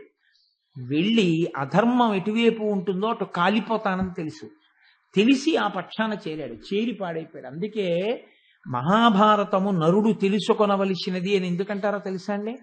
ఒకసారి ఇది అనుష్ఠించకూడనిది అని నీకు తెలిస్తే నిర్మోహమాటంగా, అందులో మాత్రం ఇక సందేహం కాని ఎట్టి పరిస్థితుల్లో మొహమాట పడకూడదు, నిస్సందేహంగా విడిచిపెట్టేయాలి. ఈ పద్ధతి మంచిది కాదు, మనం మనం వెడుతున్న మార్గం, మనం వింటున్న మార్గం వైదికం కాదు, ఇది మనని గట్టెక్కించేది కాదు అని అనిపిస్తే అప్పటి వరకు పొరపాటు మార్గంలో ఉన్న వదిలిపెట్టి వైదిక మార్గంలో వెళ్ళిపోవాలి. పట్టు కూర్చున్నారో మొహమాటాలకు పోయి కర్ణుడైపోతారు. కాబట్టి ఇప్పుడు కూడా ఏ ధర్మం రక్షించాలి? అర్జునుణ్ణి ఆ ధర్మమే రక్షించాలి. విరాట పర్వం చదివేటప్పుడు విరాట పర్వం తనంత తానుగా ఒక ప్రారంభం. కానీ విరాట పర్వం చదివేటప్పుడు అర్జునుడు వెళ్ళాడండి, నేను బృహన్నను అన్నాడండి, సరే విరాటరాజు గారు అయితే నాట్యం నేర్పమన్నాడండి అంటే అది అసమగ్రం. అలా ఎందుకని నమ్ముతున్నాడన్న దాన్ని మీరు పరిశీలనం చేసుకుంటూ వెళుతుండాలి. వెనక్కి వెళ్తున్నప్పుడు ఏది రక్షిస్తోందో మీకు అర్థం అవుతుంటుంది. ఏది రక్షిస్తోందో మీకు బాగా అర్థం అవుతుంటే మీరు కూడా ఏది రక్షిస్తోందని నమ్మారో దాని వైపుకి మొగ్గుతారు. ఆ మొగ్గడమే మిమ్మల్ని రక్షిస్తుంది కదండి. లేనినాడేం ఉపయోగం ఉంటుంది దానివల్ల? కాబట్టి ఇప్పుడు అర్జునుడు విరాట్ రాజు గారి సభలోకి ప్రవేశిస్తున్నాడు. చాలా ఆశ్చర్యంగా చూస్తున్నాడు. ఇప్పుడు ఒక్కొక్క ఆశ్చర్యానికి ఒక్కొక్క కారణం. ధర్మరాజు గారిని చూసినప్పుడు ఆశ్చర్యానికి కారణం ఆయన యొక్క సాత్విక తేజస్సు. భీమసేనుణ్ణి చూసినప్పుడు కారణం ఉగ్ర తేజస్సు. అర్జునుణ్ణి చూసినప్పుడు కారణం చెప్తున్నట్టుగా ఉంటుంది వర్ణన. ఇది నేనన్నది.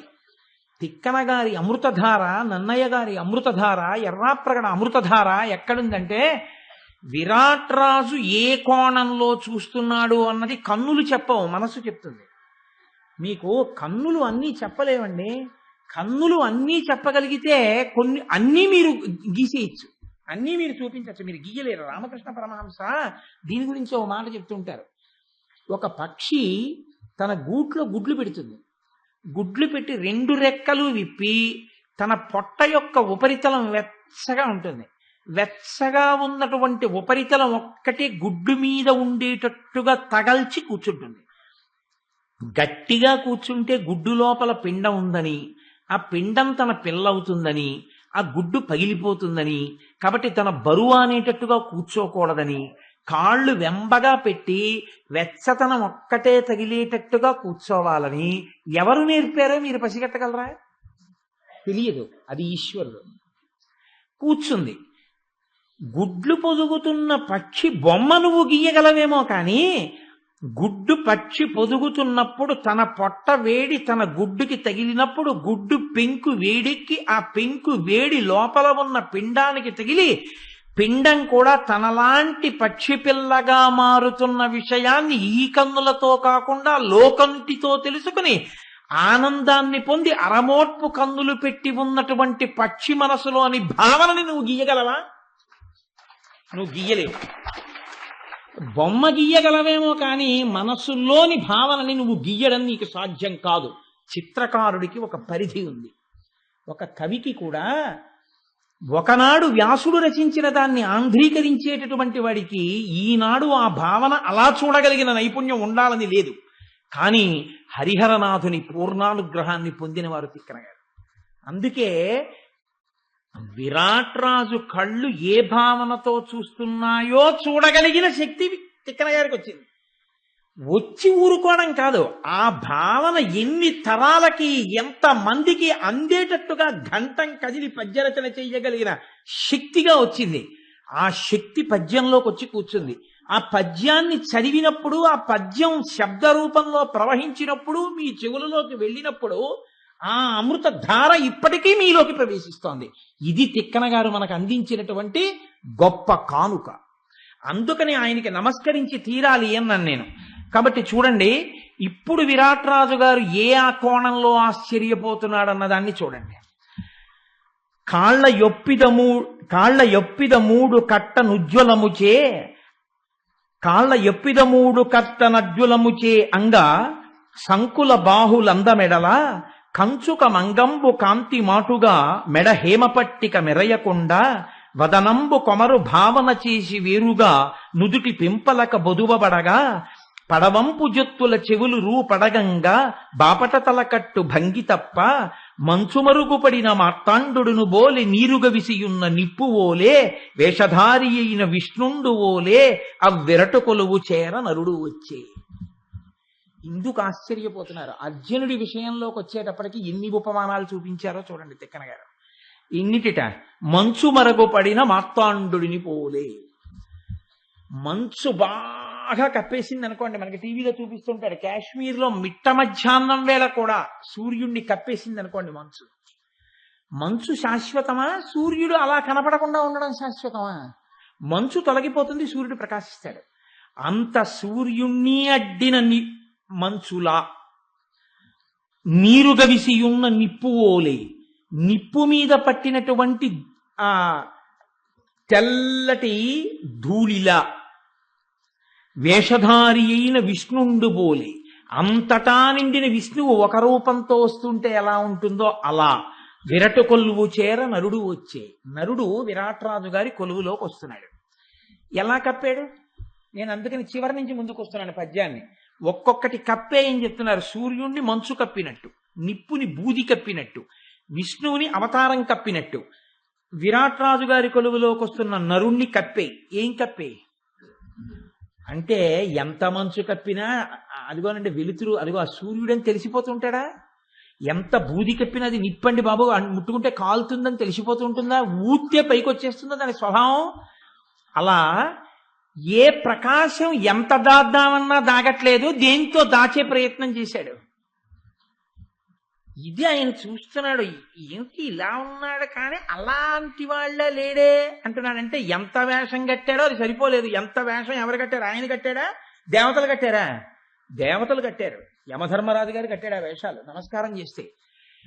యమధర్మరాజు గారు కట్టించిన వేషం ఒక రాజు చూసినా కూడా దాచడానికి సరిపోవట్లేదు.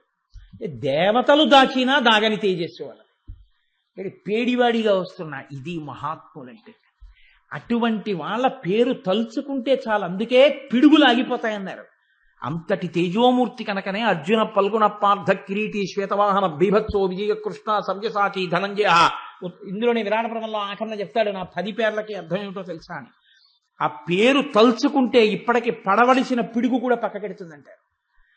అంతటి కీర్తి వహించాడు మహానుభావుడు. ఎలా కప్పాడా తేజస్సుని? ఏ ప్రయత్నంతో కప్పినట్టు కనపడుతోంది అంటే కాళ్ల యొప్పిద మాడు కట్ట నుజ్వలముచే అంగ.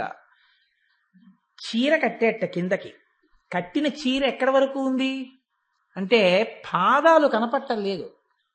కాళ్లల్లో చీర పడుతుందని పాదాల పైకి కదా కొంచెం కట్టుకోవడానికి నడవడానికి వీలుగా ఉంటుంది. కానీ పాదాల కన్నా ఇంకా పొడవుగా చీర కట్టుకుంటే నడక కష్టం అవుతుంది. కానీ ఆయన అలా కట్టేట చీర. ఎందుకు కట్టాడు అంటే ఆ పాదాల వంక కానీ ఎవరైనా చూశారనుకోండి తెలిసిపోతుంది ఆ తేజస్సు. అమ్మో పాదాలు ఏమిటి అలా ఉన్నాయి అని. అంటే తేజస్సు పాదముల దగ్గరే ప్రారంభం. అలా ఉంటాడు మహానుభావుడు.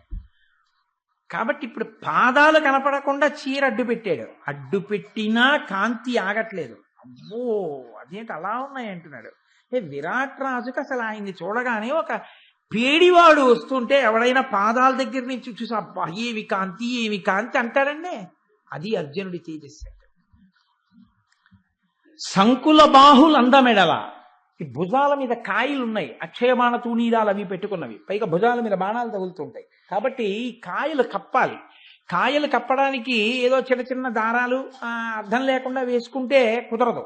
అందుకని ఆయన ఏం చేశాడు, పెద్ద పెద్ద శంఖాలతో ఉన్నటువంటి ఆభరణాలు పెట్టేసుకున్నాడు. ఎలాగో పేడు రూపంలో ఉన్నాడుగా కాబట్టి పెద్ద పెద్ద శంఖాలతో ఉన్న ఆభరణాలు పెట్టుకుంటే ఇంకా కనపడవు. అందుకని భుజాలకు కప్పాడు. ఇంత కప్పినా అవి అలంకారమే అయ్యాయి. అంత గుండ్రటి భుజాలు. ఆ భుజాల మించి కనపడుతుంటే అవి కదిలినప్పుడు వస్తున్న కాంతులను చూసి ఏమి భుజాలు రా ఇవి అంటున్నాడు విరాట్రాజు. కంచుక మంగంబు కాంతికి మాటుగా. కంచుకం అంటే ఆడవాళ్ళు వేసుకునేటటువంటి రవిక. ఆ రవిక ఇక్కడి నుంచి ఆయన ఇక్కడ వరకు వేసేసుకున్నా శరీరాన్ని ఆచ్ఛాదించి ఉంది కాబట్టి కాంతి ద్యోతకము కాకూడదు. కానీ కంచుకము ఉన్నప్పటికీ ఆయన శరీర కాంతి తెలిసిపోతుంది. మెడహేమ పట్టిక నిరయకుండా పెద్ద బంగారం బెళ్ళ ఒక దాంతోటో పతకం కట్టుకున్నాడు, కంఠం యొక్క కాంతి తెలియకుండా. అయినా ఆ కాంతి హేమ పట్టికని పక్కకి తోసి పైకి వచ్చేస్తోంది. వదనంబు కొమరు భావన చేసి వేరుగా ముఖమంతా పసుపు రాసేసుకున్నాడు, ఎవ్వరూ గుర్తుపట్టకుండా. ఇంత బొట్టు పెట్టేసుకున్నాడు. ఇంత పసుపు రాసుకుని ఇంత బొట్టు పెట్టుకున్న పురుష తేజస్సు కనపడుతోంది. అది విచిత్రం. చాలా చాలా కష్టం అండి. అసలు ఎలా దీన్ని వివరణ చెయ్యాలో కూడా అర్థం కాదు. మీరు మీ మనసుతో ఆ పద్యాన్ని చదివి భావన చేసుకుని చూడాలి. అసలు అలా వస్తే పురుష తేజస్సు కనపడుతుందా? ఒక్కనాటికి అలా మీరు చెప్పలేరు. అంతవరకు ఎందుకండి, కాసేపు మీరు ఊహా చిత్రం తీసుకోవాలంటే నా ముఖానికి ఇంత పసుపు రాసి బొట్టెట్టుకు చూడండి. ఒక్క ముఖాన్ని మొగాయన ముఖంలా కనపడుతుందా? వెంటనే ఆడదాని ముఖంలో అనిపించేస్తుంది. కానీ పురుష తేజస్సు కనపడుతోంది ఆ ముఖంలోంచి. అంత పసుపు రాసి అంత బొట్టెట్టుకుంటే ఏమి మహాపురుషులండి నిజంగా. ఒక శాపం ఉండి యమధర్మరాజు గారు వేషం కట్టించి ఇంత బట్టలు అంగుళం ఒళ్ళు కనపడకుండా దాచుకుని వస్తుంటే తేజస్సు బయటకు వచ్చేస్తోంది మొగాడి కింద. పవడంపు జొత్తుల చెవులు రూపడగంగా, పగడాలతో చేసినటువంటి పెద్ద పెద్ద కర్ణాభరణాలు పెట్టుకున్నాడు. ఈ చెవులు కనపడకుండా కోయవాళ్ళు పెట్టుకుంటారే ఇక్కడి నుంచి ఇలాగా, అలా పెద్ద పెద్ద ఆభరణాలతో కప్పేశాడు. కప్పేసినా సరే చెవుల కాంతి వాటిలోంచి పైకి వచ్చేస్తాను. పాపట తలకట్టు భంగి తప్ప, మగవాడు కాబట్టి మగవాడేమి, ఆడది కూడా సీమంతము అని. అంటే అసలు మగవాడు పాపట తీస్తాడా అంటే మగవాడు పాపట తీయాలి అని లేదు. ఎందుకంటే మగవాడికి ఏముంటుందండి, శిఖ ఉంటుందంటే పిలక పెట్టుకుని ఉంటారు, పిలకతో ఉంటారు. కాబట్టి ఎక్కువగా ఎలా ఉంటారు అంటే అసలు నిజానికి వెంట్రుకలు ఉండవు. వెంట్రుకలు ఉంటే కదా పాపిడి తీసుకోవడం, తలకాయ దూకోవడం, జేబులో దువ్వని నెట్టుకోవడం. వెంట్రుకలు లేని వాడికి అవన్నీ ఎందుకు? మగవాడు అంటే శాస్త్రంలో ఎప్పుడు కూడా ఎక్కువగా ఏమిటంటే తలనీలాలు లేకుండానే ఉంటారు. కాబట్టి పాపట తీసుకునే అవకాశం ఉండదు. పాపట అనేటటువంటిది స్త్రీ సంబంధమైనటువంటి విషయం. కాబట్టి సీమంతము అన్నమాట ఆడదాని పాపటకి అర్థం. వాళ్లే జుత్తుని రెండుగా విడదీసి మధ్యలోకి దువ్వుకుని అటు ఇటు కురులను పేరుస్తారు. కాబట్టి సీమంతం. అదే వాళ్ళకి సూడిదలు ఇచ్చారంటారు. అప్పుడు అడవి పంది ముళ్ళు పట్టుకుని భర్త జాగ్రత్తగా పాపట తీసి కురులను అటు ఇటు తీపి ఆ మొలకి ఆ మేడి ఆకు తీసుకొచ్చి ఒక త్రాటితో కడతాడు. కడితే ఆ గర్భ విచ్చితి జరగకుండా కాపాడుతుంది అని. దానికి అసలు సూడిదలు అంటే కానుకలు. సీమన్నతోత్సవము అంటే ఆ పాపట భర్త వచ్చి తీయుట, ఆయన తీస్తే. అంతేగాని నా బుర్రకాయ ఇంతంత లడ్లును 8 రకాల స్వీట్లు మగపిల్లివారు ఆడపిల్లివారు దానికోసం దెబ్బలాడుకు చావడం, అది కాదు సూడిదలు అంటే. ఆ పాపట. అందుకని ఇప్పుడు ఆయన పాపట తీసుకుని ఉన్నాడు. అర్జునుడు ఒక పేడివాడిగా అంటే ఆడదాని రూపు కట్టాడు, మగవాడు ఆడదాని రూపు కట్టాడు. కట్టి పాపట తీశాడు. పాపట తీసి దువ్విన ఆ పాపట తీసిన మగవాడి కురులు పెరిగితే ఎలా ఉంటాయో కిరీటం పెట్టుకున్నప్పుడు అలా ఉన్నాయే, పాపట తీసిన ఆడదాని తలకట్టులా లేదే అంటున్నాడు. అంటే ఆడదిగా ఎన్ని చెయ్యాలో అన్ని చేశాడు. కానీ ఆయనకి అర్థం కావట్లేదు. ఇప్పుడు ఆయనకి అర్థం కాని పెద్ద సమస్య ఏమిటంటే అసలు పురుషుడు స్త్రీ వేషం వేశాడా, స్త్రీ పురుషుడుగా ఉందా, ఇది ఆయనకు అర్థం కావట్లేదు. ఇప్పుడు ముందిద్దరికన్నా పెద్ద యోమయం వచ్చింది అర్జునుడు వచ్చేటప్పటికి. కాబట్టి చాలా తెల్లబోయి అలా చూస్తున్నాడు ఆవిడ వంక. ఆవిడ వంక అనే అనవలసి ఉంటుంది, ఎందుకంటే ఇప్పుడు ఆడదాని వేషంగా వచ్చాడు కాబట్టి. కానీ చూసి విరాటరాజు గారు అంటున్నట్ట, వనితావేషము కల్గియున్నయది చెల్వం వాడుచందంబు కాదు, నిరూపింప మహానుభావతయు నిర్దోషత్వమున్ రాజసంబును శోభిల్లుడు ఎవ్వడేనొక జగత్పూజ్యుండో క్రీడార్థమిట్లొనరందాల్చిన రూపు కావలయో మీరూహింపుడా ఎట్లగున్. విరాట్రాజు గారి తెలివితేటలు అర్థమవుతాయండి. రాచ పదవిలో కూర్చోవడానికి ఎంత పూర్ణంగా అర్హుడో మీరు పసిగట్టచ్చు. ఎవరి విషయంలో ఆయన అంచనా తప్పట్లా, ఖచ్చితంగా చెప్పేస్తున్నాడు. వీడు వంటలవాడు కాడు, ఈయన సామాన్యుడు కాడు, చెప్పేస్తున్నాడు. కానీ అంతకన్నా దాటి ఊహించలేకపోతున్నాడు. అక్కడ అడ్డేసుకుంటున్నాడు ఈశ్వరుడిగా. వీళ్ళ యొక్క ప్రయోజనం కోసం అక్కడ వరకే తప్ప అక్కడికన్నా దాటనివ్వట్లేదు ఇక విరాట్రాజు గారు. ఒకరి వెనకాతల ఒకరు వచ్చేస్తున్నా అలాగే ఉంటున్నాడు, అంతే ఆశ్చర్యపోతూ. కాబట్టి ఇప్పుడు ఆయన అంటున్నాడు, వనితావేషము కలిగియున్నయది ఆడదాని వేషంలో కనపడుతోంది, చెల్వం వాడు చందంబు కాదు, కానీ జాగ్రత్తగా పరిశీలిస్తే ఆడది మాత్రం కాదు అన్నాడు. నిరూపింప మహానుభావతయు, ఆడదాని వేషంతో మగతనాన్ని కప్పాడనుకుందామా, అలాంటి అనవసరపు పనులు చేసి వేషం కట్టొస్తున్న వాళ్ళ లేడు. మనిషి తీరులో మహానుభావుడని తెలిసిపోతోంది ఆ కాంతి. నిర్దోషత్వమున్, ఎక్కడా దోషభూయిష్టమైనటువంటి స్థితిలో లేడు. రాజసంబును శోభిల్లుడు, రాజసం కనపడుతోంది మనిషిలో. ఎవడే ఒక జగత్ పూజ్యుండు క్రీడార్థమిట్లొనరందాల్చిన రూపు కావలయు, ఎవరో జగత్తంతటి చేత పూజింపబడవలసిన మహానుభావుడు. నా అనుమానం కాదు, ఎంత ఖచ్చితంగా లెక్క కట్టేస్తున్నాడో చూడండి. 2 1 2, 2 2 4, 2 3 6, 2 4 8, 2 5 10, ఎంత ఖచ్చితమో విరాట్ రాజు గారి ప్రతి ఊహ అంత ఖచ్చితం. ఇందులో మీరు ఏదీ కాదనలేరు. అంటే ఇంత దాచినా అంత దొరుకుతున్నారు. ఆయన ఒక్కడికైనా సభలో ఉన్న అందరికీ ప్రభువు మాటలుగా వస్తోందంతే పైకి.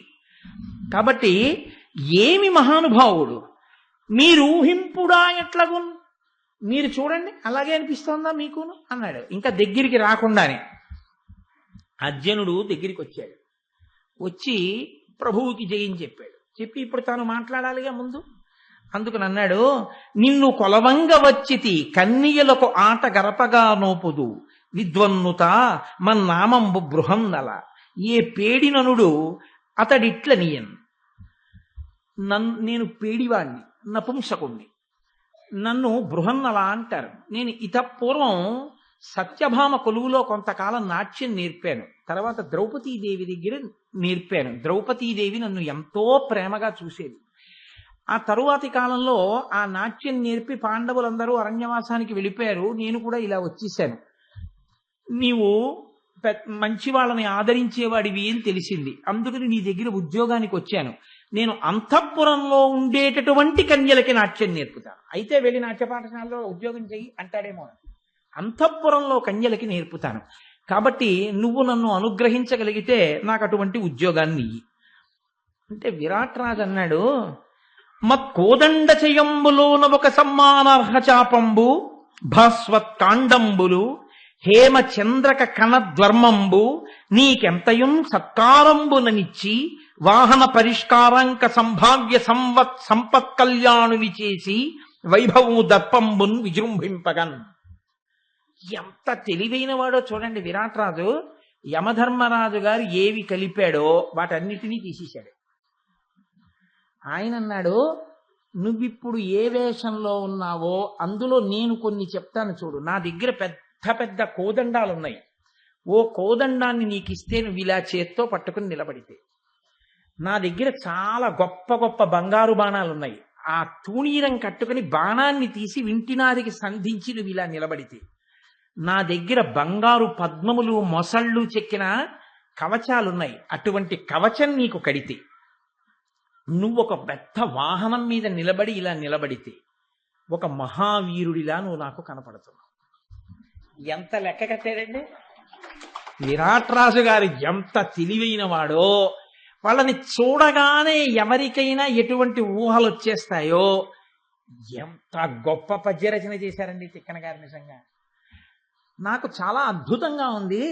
నిన్ను అలా చూడాలనుంది. నీకు నేను ఇటువంటి పదవి ఇవ్వడం ఏమిటయా? నీకు నేను ఆ కన్యాజనులకు నృత్తంబు నేర్పగలను అంటున్నావు.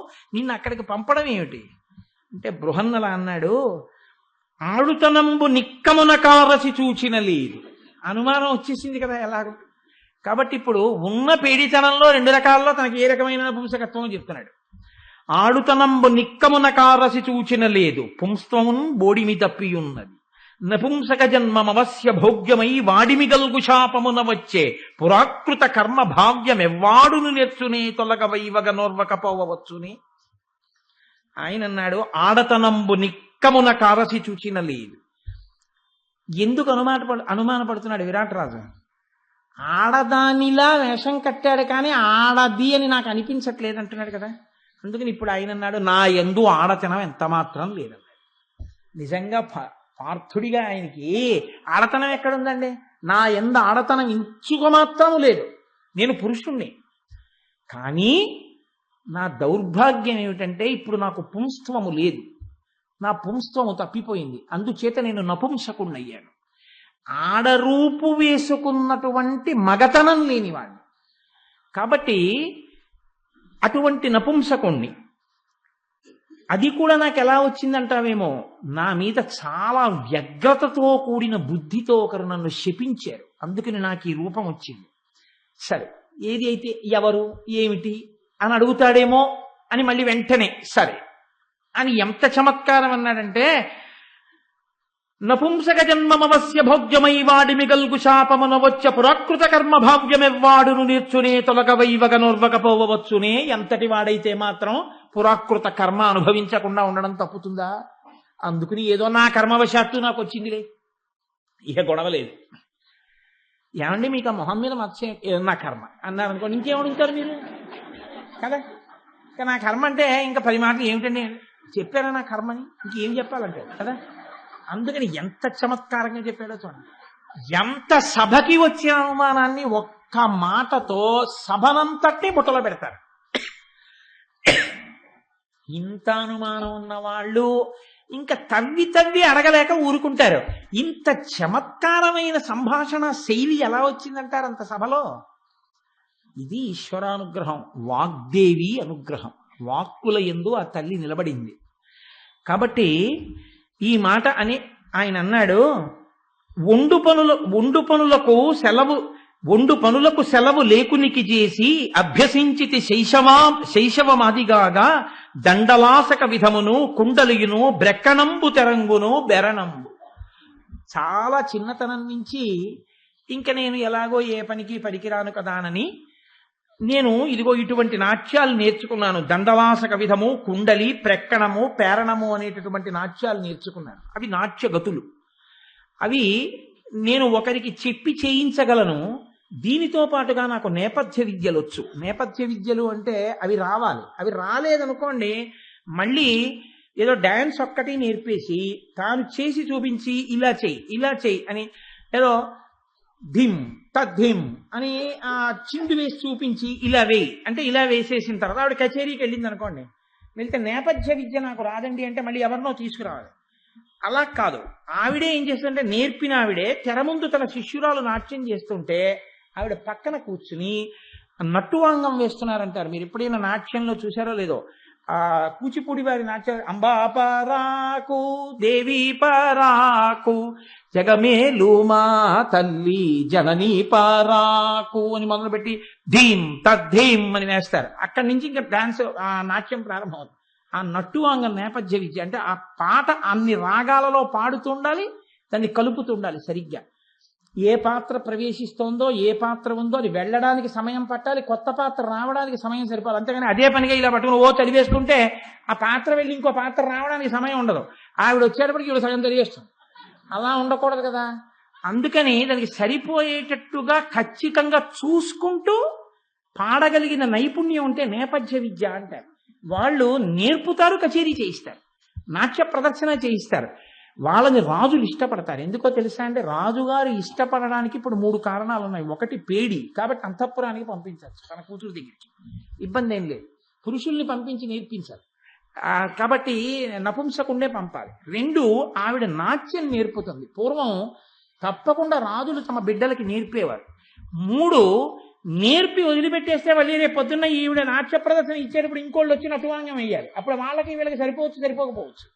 ఈవిడే నటువాంగం కూడా వేస్తే నాట్య ప్రదర్శన రమ్యంగా ఉంటుంది, చాలా అందంగా ఉంటుంది. అందుకని నాకు నేపథ్య విద్య వచ్చు, నేను నేపథ్య విద్య కూడా ప్రదర్శిస్తాను. చాలా సంతోషించాడు విరాట్ రాజు, చాలా బాగుంది. కానీ నేను వాళ్ళందరికీ అన్ని నేర్పుతాను. ఇన్ని తెరగుల శ్రమము చేయింతు చతురతాయి విహీనములైన పాత్రములనైన అటు వజ్జనై మెలగుదు నగడులందు నిపుణ నైబిద్య విధులకు నేర్తు అధిప.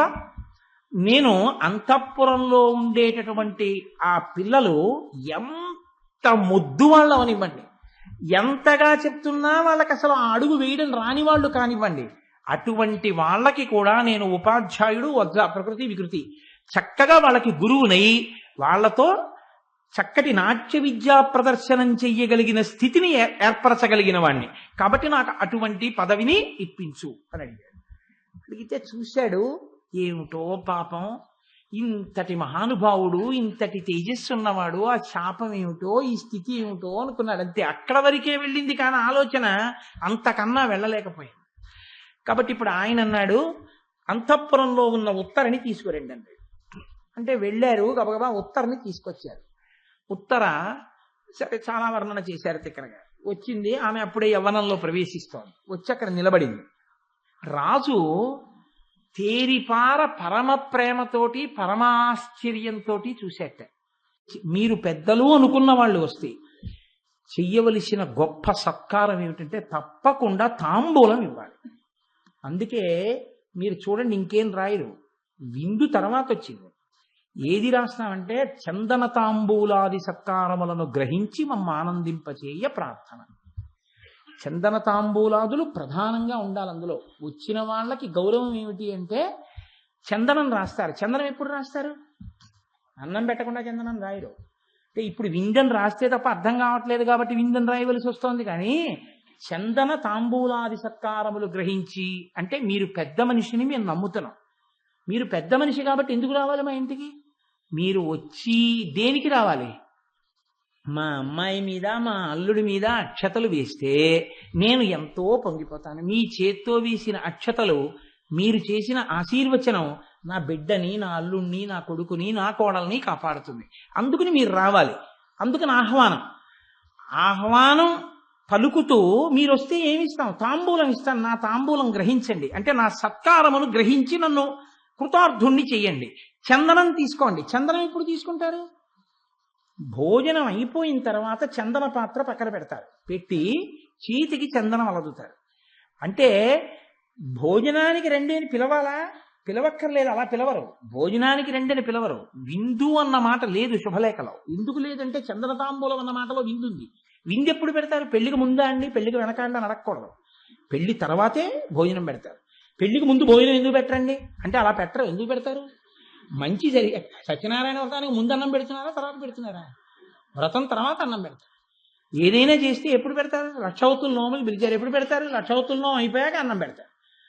పెళ్లికి ఎప్పుడు పెడతారు? పెళ్ళి అయ్యాక అన్నం పెడతారు. అంతేగాని పెళ్లికి ముందే అన్నం పెట్టేస్తే నీ కన్యాదానం చేయలేదు, వాళ్ళిద్దరూ పక్క పక్కన ఎలా కూర్చుంటారు, నువ్వు అక్షతలు ఎలా వస్తాయి? ఏమిటి అధికారం చేయడానికి? ఇంకా నీ పెద్దరికం ఏంటి, నేను పిలవడం ఎందుకు? కాబట్టి అన్నం ఎప్పుడు పెట్టాలి? పెళ్ళి అయ్యాక పెట్టాలి. కాబట్టి బుద్ధి ఉన్నవాడిని అయితే నేను కూడా ఎప్పుడు పెట్టాలి? 11వ తారీఖుని పెళ్లి చేస్తే 12వ తారీఖున అన్నం పెట్టాలి కదా. కాబట్టి చందన తాంబూలాది సత్కారములను గ్రహించి అన్న దాంట్లో అంత పెద్దరికం ఉంది. ఈ పెద్దరికం ఎక్కడిదో, దీని వెనక ఎంత ప్రాధాన్యత ఉందో మహాభారతం దగ్గర నుంచి చూపించుకొచ్చారు. ఇప్పుడు తను ఇంతకాలం ఉద్యోగం ఇవ్వడం ఒకెత్తు, తన కూతురికి నాట్యాచార్యుడిగా పెట్టడం ఒకెత్తు. తను ఉద్యోగం ఇస్తున్నాడేమో, తన కూతురికి మాత్రం గురువు. కాబట్టి ఇప్పుడు తన కూతురు మా నాన్నగారు ఇచ్చిన ఉద్యోగం చేసుకుంటున్నాడంటే ఎమ్మెల్యే ఆత్మకథ పుస్తకంలా ఉంటుంది. నండూరు రామకృష్ణారావు పుస్తకం రాశాడు. ఎమ్మెల్యే అంటే నేను ఎవరిని ఉద్దేశించి అంటలేదు, ఆయన రాశాడు కాబట్టి అది ఉదాహరణ చెప్పాను అంతే. ఓ పెంకి ఎమ్మెల్యే గారి కొడుక్కి లెక్కలు నేర్పడానికి పాపం ఓ వెర్రి పంతులు గారు ఒప్పుకున్నాడు. ఆయన దరిద్రుడు, ఒరే 50 రూపాయలు ఇచ్చి నీకో మాస్టర్ని ఇట్టానన్నాడు. అంటే కొడుకు ఉద్దేశం ఏంటంటే 50 రూపాయల కోసం వచ్చాడు, నాకు లెక్కలు వాడేది నేర్పుతాడు. ఆయన అన్నాడు 5లో 3 తీస్తే 2 బాగుంది, తీశాడు. ఏదో 13లోంచి 9 తీయాలి, 3లోంచి 9 పోదు అన్నాడు. పోదు తెలుసు ఆ మాట. ఇక్కడి నుంచి ఒక తప్పు తెచ్చుకో, నువ్వు తెచ్చుకో, నేను ఎందుకు తెచ్చుకుంటాను? నేను ఎమ్మెల్యే కొడుకుని, నా తప్పు ఏంటి, నేనేం తెచ్చుకున్నాను? ఆయన అన్నాడు నువ్వు తెచ్చుకోవద్దు, మా మాస్టర్ తెచ్చుకున్నారని అన్నాడు. అలా అన్నావు బాగుంది, 3లోంచి 9 పోదు కాబట్టి మా మాస్టారు తప్పు తెచ్చుకున్నారు. 1 అనగా 10, నువ్వు వెంటనే లేచి వెళ్ళిపోవాలి. 1 అనగా 10 ఏంటి? 50 రూపాయలు 5 రూపాయలు ఇస్తే పుచ్చుకుంటావా? 1 అనగా 10 ఏంటి? నువ్వు లెక్కలు నేర్చుకురా అన్నాడు. ఇక వాళ్ళు ఏం నేర్చుకుంటారు? నండూరు రామకృష్ణారావు చమత్కారమైన నవల రాశారు. ఈ పెంకితనం ఎలా ఉంటుంది అన్న దాని గురించి. అదొక అద్భుతమైనటువంటి ఆవిష్కరణ. సరే, అందుకని అలా అమ్మా నీకు డాన్స్ మాస్టర్గా పెట్టాను, రోజు మా అమ్మాయికి 6 గంటలకు వచ్చేయండి, మళ్ళీ మా అమ్మాయి ట్యూషన్కి వెళ్ళిపోవాలంటే ఎంత చులకనండి ఆ పిల్లకి. ఆ అమ్మాయి కూడా ఇలా వాచి చూస్తే ఇంకేంటి, మాస్టర్ వస్తే ఆ అమ్మాయి వాచి చూడడం ఏంటి? ఆ అమ్మాయిని చూసి మాస్టర్ వాచి చూడాలి. కానీ నేర్పే తను ఉద్యోగం ఇవ్వడం కాదు, తన పిల్ల దృష్టిలో ఎలా ఉండాలో, పిల్ల ఎంత సంస్కారంగా నేర్చుకోవాలో నేర్పాడు మహానుభావుడు. కర్పూర తాంబూలం పట్టుకొచ్చి ఇచ్చి నమస్కరించని చెప్పాడు. కర్పూర తాంబూలం ఇచ్చి నమస్కారం చేసింది ఉత్తర. నమస్కారం చేసిన తర్వాత విరాట మహారాజు ఉత్తరను అప్పగిస్తూ చెప్తున్నాడు, అని ఉచితంబుగా పలికి అంగన హస్తము పట్టి తత్కరంబున గదియించి నీ గురువు బొల్తి తగం కొనియాడు ఎట్లు చెప్పెనటుల భక్తిమై నడవు పింపెసలారగా కూడు కూర చందన కుసుమాదులు నడపి తప్పక ఆరసి గౌరవింపుమి. మా నాన్నగారు డాన్స్కి పెట్టారు మాస్టర్ని 300 ఇస్తున్నారని చెప్పకు. నువ్వు ఏం చేయాలో తెలుసా అమ్మా అని ఉచితంబుగా పలికి కర్పూర తాంబూలం ఇయ్యమ్మా అని కూతురు చెయ్యి పట్టుకుని ఎంతో సంతోషంతో ఆ కూతురు వంక చూస్తూ, కూతురు చెయ్యి తండ్రి పట్టుకోవడం అంటే ఎంత ప్రేమండా, పితృప్రేమ. కుడి చేత్తో తల్లిగాడి చెయ్యి పట్టుకుంటే, తల్లిగాడి చెయ్యి అంటే కూతురు చెయ్యి పట్టుకుని ఎడం చేత్తో ఇలా చెయ్యి పట్టుకుంటారు. ప్రేమ. నా కూతురు, నా పిచ్చి తల్లి, నేను కన్న నాన్న, నా పండు ఎంత పెద్దదైపోయిందో అని సంతోషం తండ్రికి. నేను ఇలా పట్టుకుని ప్రేమగా చూసి ఎంత ఆవిష్కరించాడు పితృప్రేమని తిక్కన గారు మహానుభావుడు. అంగన హస్తము పట్టి తక్కరంబున గదియించి ఆ చెయ్యిలా ఇలా కదిపి, నాన్న ఇంత రాచరికం ఏమైపోయింది ఇంతమంది ముందు అంటే ఆత్మజ ఆ కూతురు చెయ్యి పట్టుకునేటప్పటికీ పితృహృదయం అంటే ఎంత ప్రేమో, తండ్రితనం అంటే తండ్రితనం వెనక ఉన్న గొప్పతనం ఎటువంటిదో ఆవిష్కరిస్తున్నారు తిక్కన గారు. నీ గురువు బొల్తి తగం కొనియాడు. అమ్మా నీ గురువు గారమ్మా, నేను పెట్టిన డాన్స్ మాస్టర్ అమ్మా అనలేదు. అమ్మా నీ గురువు గారు, చక్కగా మాట్లాడేమ్మా, గౌరవంగా ప్రవర్తించు నాన్న, ఎట్లు చెప్పినట్టుల భక్తిమైనడవు. ఆయన ఎలా చెప్తే అలా భక్తిగా ప్రవర్తించు, చాలా భక్తితో ఉండు. పింపెసలారగా కూడు కూర చందన కుసుమాదులను నడపి, ఆయన గౌరవం నిలబడేటట్టుగా మనం ఎలా తింటామో అలా ఆయనకి అటువంటి అన్నం, అటువంటి కూర, అటువంటి చందనం అవన్నీ ఆయనకు అందుతున్నాయో లేదో నువ్వు చూస్తుండు. తప్పక ఆరసి గౌరవింపుమి. ఆయన్ని ఎప్పటికప్పుడు గురువుగారు అన్నం తిన్నారా, గురువుగారికి సరి అయిన కూర వెళ్ళిందా, గురువుగారికి సరి అయిన పప్పు పంపించారా, గురువుగారికి చందనం వెళ్ళిందా, గురువుగారు సంతోషంగా పడుకున్నారా, ఇవన్నీ చూసుకుంటుండు సుమా అమ్మ. ఇప్పుడు మీరు ఒకటి గుర్తు పట్టుకోవాలి, ఒక తండ్రి వేరొక తండ్రికి అప్పగించినట్టు అప్పగించాడు. ఒక తండ్రి అల్లుడికి కూతురుని అప్పచెప్పినట్టు అప్పచెప్పలేదు. తండ్రి గురువుకి అప్పచెప్తాడు, అల్లుడికి అప్పచెప్తాడు. అల్లుడికి అప్పచెప్పడం వేరు, గురువుకి అప్పచెప్పడం వేరు. అల్లుడికి అప్పచెప్పేటప్పుడు అల్లుడిలో తండ్రితనం, అన్నతనం, భర్తతనం, గురువుతనం అన్నీ ఉంటాయి. అన్నీ ఉండాలని కోరుకుంటాడు మామగారు.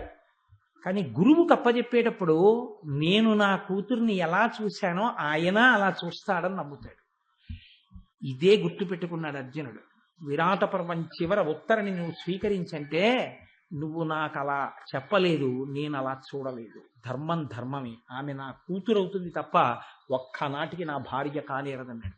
ఆ దృష్టితో అసలు అర్జునుడు చూడలేదన్నాడు. ఎంతటి మర్యాదా పురుషోత్తములో మాటని, పితృహృదయాన్ని ఎంత జాగ్రత్తగా అర్జునుడు అర్థం చేసుకున్నాడో.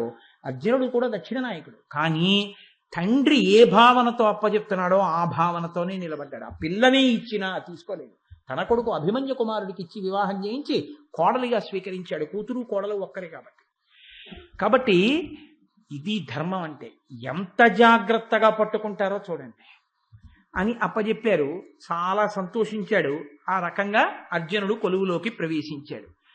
ఆ తరువాత అర్జునుడు కొలువులోకి ప్రవేశించి బృహన్నల నామంతో అంతఃపురంలోకి ప్రవేశించగానే వేరొక దిక్కు నుంచి నకులుడు వస్తున్నాడు.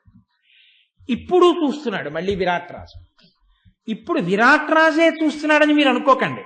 లోపలికి వస్తుంటే అలా విరాట్ రాజు చూస్తూ ఉండిపోయాడు. కానీ అనుమానంతో చూసి ఈయన ఎవరో చూడండి మీరు కూడా అని చెప్పాడు ఇప్పటిదాకా. ఇప్పుడు ఎలా చూస్తున్నారో తెలుసా చూసేవాళ్ళందరూ? అంబుజముల్ సముద్యరుణాంశుని కన్న విధంబునన్ వికాసంబుననుల్లసిల్లి జనచారు విలోచనముల్ నిజోజ్వలాంగంబున కద్ధిమై అభిముఖంబులుగా చనుదించి దైవయోగంబున భూవిభుండు తొరగంబుల తేరగ బంచి చూడగన్. అప్పుడే ప్రభువు ఎందుకో ఎవరినో ఆజ్ఞాపించాడు, గుర్రాలు కొందాం అనుకుంటున్నాను, మంచి గుర్రాల మందలు తీసుకురండి చూద్దాం ఎటువంటి గుర్రాలు మనం తీసుకోవచ్చు అన్నాడు. గుర్రాల్ని తీసుకొస్తున్నాడు. ఈ వచ్చిన పిల్లాడు ప్రభువుని చూడలేదు. ఆయన ఆ వస్తున్న గుర్రాల వంక చూస్తూ వస్తున్నాడు. ఇప్పుడు ప్రభువు సభలో ఉన్నవాళ్ళు గుర్రాల వంక చూడాలి, వస్తున్నవాడు గుర్రాల వంక చూస్తూ వస్తున్నాడు. వీళ్ళందరూ పిల్లాడి వంక చూస్తున్నారు. ఎలా చూస్తున్నారట అంటే మొగ్గగా ఉండి సరోవరంలో ఉండేటటువంటి తామర మొగ్గలు సూర్యకిరణాల కోసం ఎదురు చూసి బాలసూర్యుడి కిరణం తగలగానే ఇలా విచ్చుకున్నట్టు ఆ వస్తున్నటువంటి నకులుణ్ణి ఇలా ఒకసారి చూడగానే, మామూలుగా చూడటం అంటే ఇలా చూస్తూ ఉంటాం కదండి, మామూలుగా ఇలా చూస్తూ ఉంటాం. ఇలా చూస్తున్న వాళ్ళు అలా నకులుడి వంక వస్తున్నవాడిని చూశారు, గుర్రాలు చూస్తూ ఇలా చూశారు అంతే. అనయ్యే ఇలా ఉన్న పద్మపు మొగ్గ ఇలా అయినట్టు బాలసూర్యుణ్ణి చూసినటువంటి పద్మాలు ఎలా విచ్చుకుంటాయో నకులుణ్ణి చూసిన సభలోన వాళ్ళందరి కళ్ళు ఇలా విచ్చుకున్నాయి. ఇలా చూస్తున్నారు. అబ్బా ఏమి అందం అంటున్నారు. ఎలా ఉన్నాడు ఆయన? గుర్రాల్ని మేపుకునేటటువంటి వాడి రూపంలో ఉన్నాడు. అయితే అందం దాగిందా? ఇందుకు కదు మట్టి పూసుకు బయలుదేరారు అరణ్యవాసానికి. అందరి మనసులు అలాగే లగ్నం అయిపోయి అందరు అలా చూస్తున్నారు. చూస్తుంటే ఇప్పుడు ఈ పిల్లాడొక్కడు ఎవరిని చూస్తున్నాడు? రాజుని చూడటం లేదు, చూస్తున్న వాళ్ళని చూడటం లేదు. అలా అందరూ తన వంక చూడడం చూస్తే ఏమో సిగ్గుపడేవాడేమో, లేకపోతే ఇదేంటి ఇలా చూస్తున్నారు, ఎక్కడికి వెళ్ళినా నా అందమే నాకు ఇబ్బంది వచ్చింది అనుకునేవాడేమో. ఆయన గుర్రాల వంక చూస్తున్నాడు. ఇప్పుడు విరాట్ రాజు గారు ఏమనాలి? దేవుటి మనమందరం అతని వంక చూస్తుంటే పిల్లాడేంటి గుర్రాల వంక అలా చూస్తున్నాడు? ఆ చూపుల్లో గుర్రాల్ని చూడగానే గుర్రాల యొక్క నైపుణ్యాన్ని, గుర్రాల జాతుల్ని కనిపెట్టగలిగిన వాళ్ళ ఉన్నాడే. ఆ పిల్లాడికి గుర్రాల గురించి బాగా తెలిసి ఏంటి అలా చూస్తున్నాడు అంటావా అనవా? అలా ఇప్పుడు విరాట్ రాజు ప్రయత్నం అవసరం లేకుండా నకులుడి సౌందర్యం, నకులుడు గుర్రాల వంక చూడడం, ఆయనకి కావలసిన పదవి వేపుక ఇన్ని తీసుకెళ్ళిపోయి ఇప్పుడు మాట్లాడవలసిన అవసరం లేకుండా తన అందం, తన చూపులు ఈ రెండే నకులుడికి ఉద్యోగం ఇచ్చేసాయి. ఎలా ఇచ్చేసాయి అంటే, ఆ నకులుడు వెళ్ళి ప్రభువు దగ్గర నిలబడి చెప్తున్నాడు.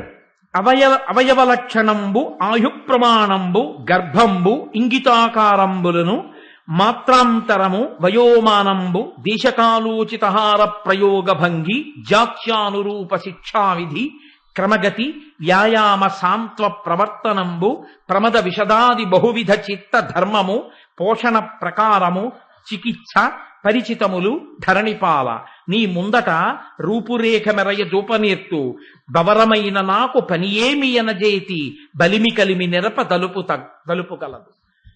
రాజా, నేను ఏదైనా ఒక గుర్రాన్ని ఇలా చూస్తే అది ఎన్నేళ్ల వయస్సు ఉన్నదో చెప్పేస్తాను, ఎంతకాలం బతుకుతుందో చెప్పేస్తాను, అది చూలుతో ఉందో చెప్పేస్తాను, చూలుతో లేదో చెప్పేస్తాను. ఎందుకంటే ఒక పశువు ఇప్పుడు మనుష్యులైతే చెప్తారండి, పశువులకి ఎలా తెలుస్తుంది? తెలియక దాని కడుపు మీద కొడతారు, కడుపు మీద గట్టిగా చెయ్యేసి కొడతారు, అది ఎంత బాధ పొందుతుందో పిచ్చి తల్లి. కాబట్టి చూడగానే అలాంటి ఇబ్బందులు రాకుండా, దానికి గర్భస్రావము కాకుండా ఇది చూలుతో ఉందని చెప్తాను. అది ఎంత పెంకిదో కనిపెడతాను, దాన్ని ఎటువంటి వ్యాయామం చేయిస్తే లొంగుతుందో చెప్తాను, అది ఏ జాతిదో చెప్తాను, దాన్ని ఎంత వేగంగా దౌడు తీస్తుందో చెప్తాను, గుర్రం నిలబడిన రీతిని బట్టి దానికి ఏ అనారోగ్యం వచ్చిందో చెప్తాను, దానికి ఏ మందెయ్యాలో చెప్తాను. అన్నిటిని మించి అవి ఎప్పుడెప్పుడు ఎక్కడెక్కడ ఏ రీతిగా ఏ జాతి గుర్రాలని రాజుకి ఏ రకంగా ఉపయోగించుకోవడానికి వీలుగా వాడుకోవాలో అలా తయారు చేయగలిగినటువంటి సిద్ధాస్తుని నేను. కాబట్టి రాజా, నన్ను నీ గుర్రాలకి రక్షకుడిగా స్వీకరించు అన్నాడు. అంటే నా పేరు దామగ్రంథి అన్నాడు.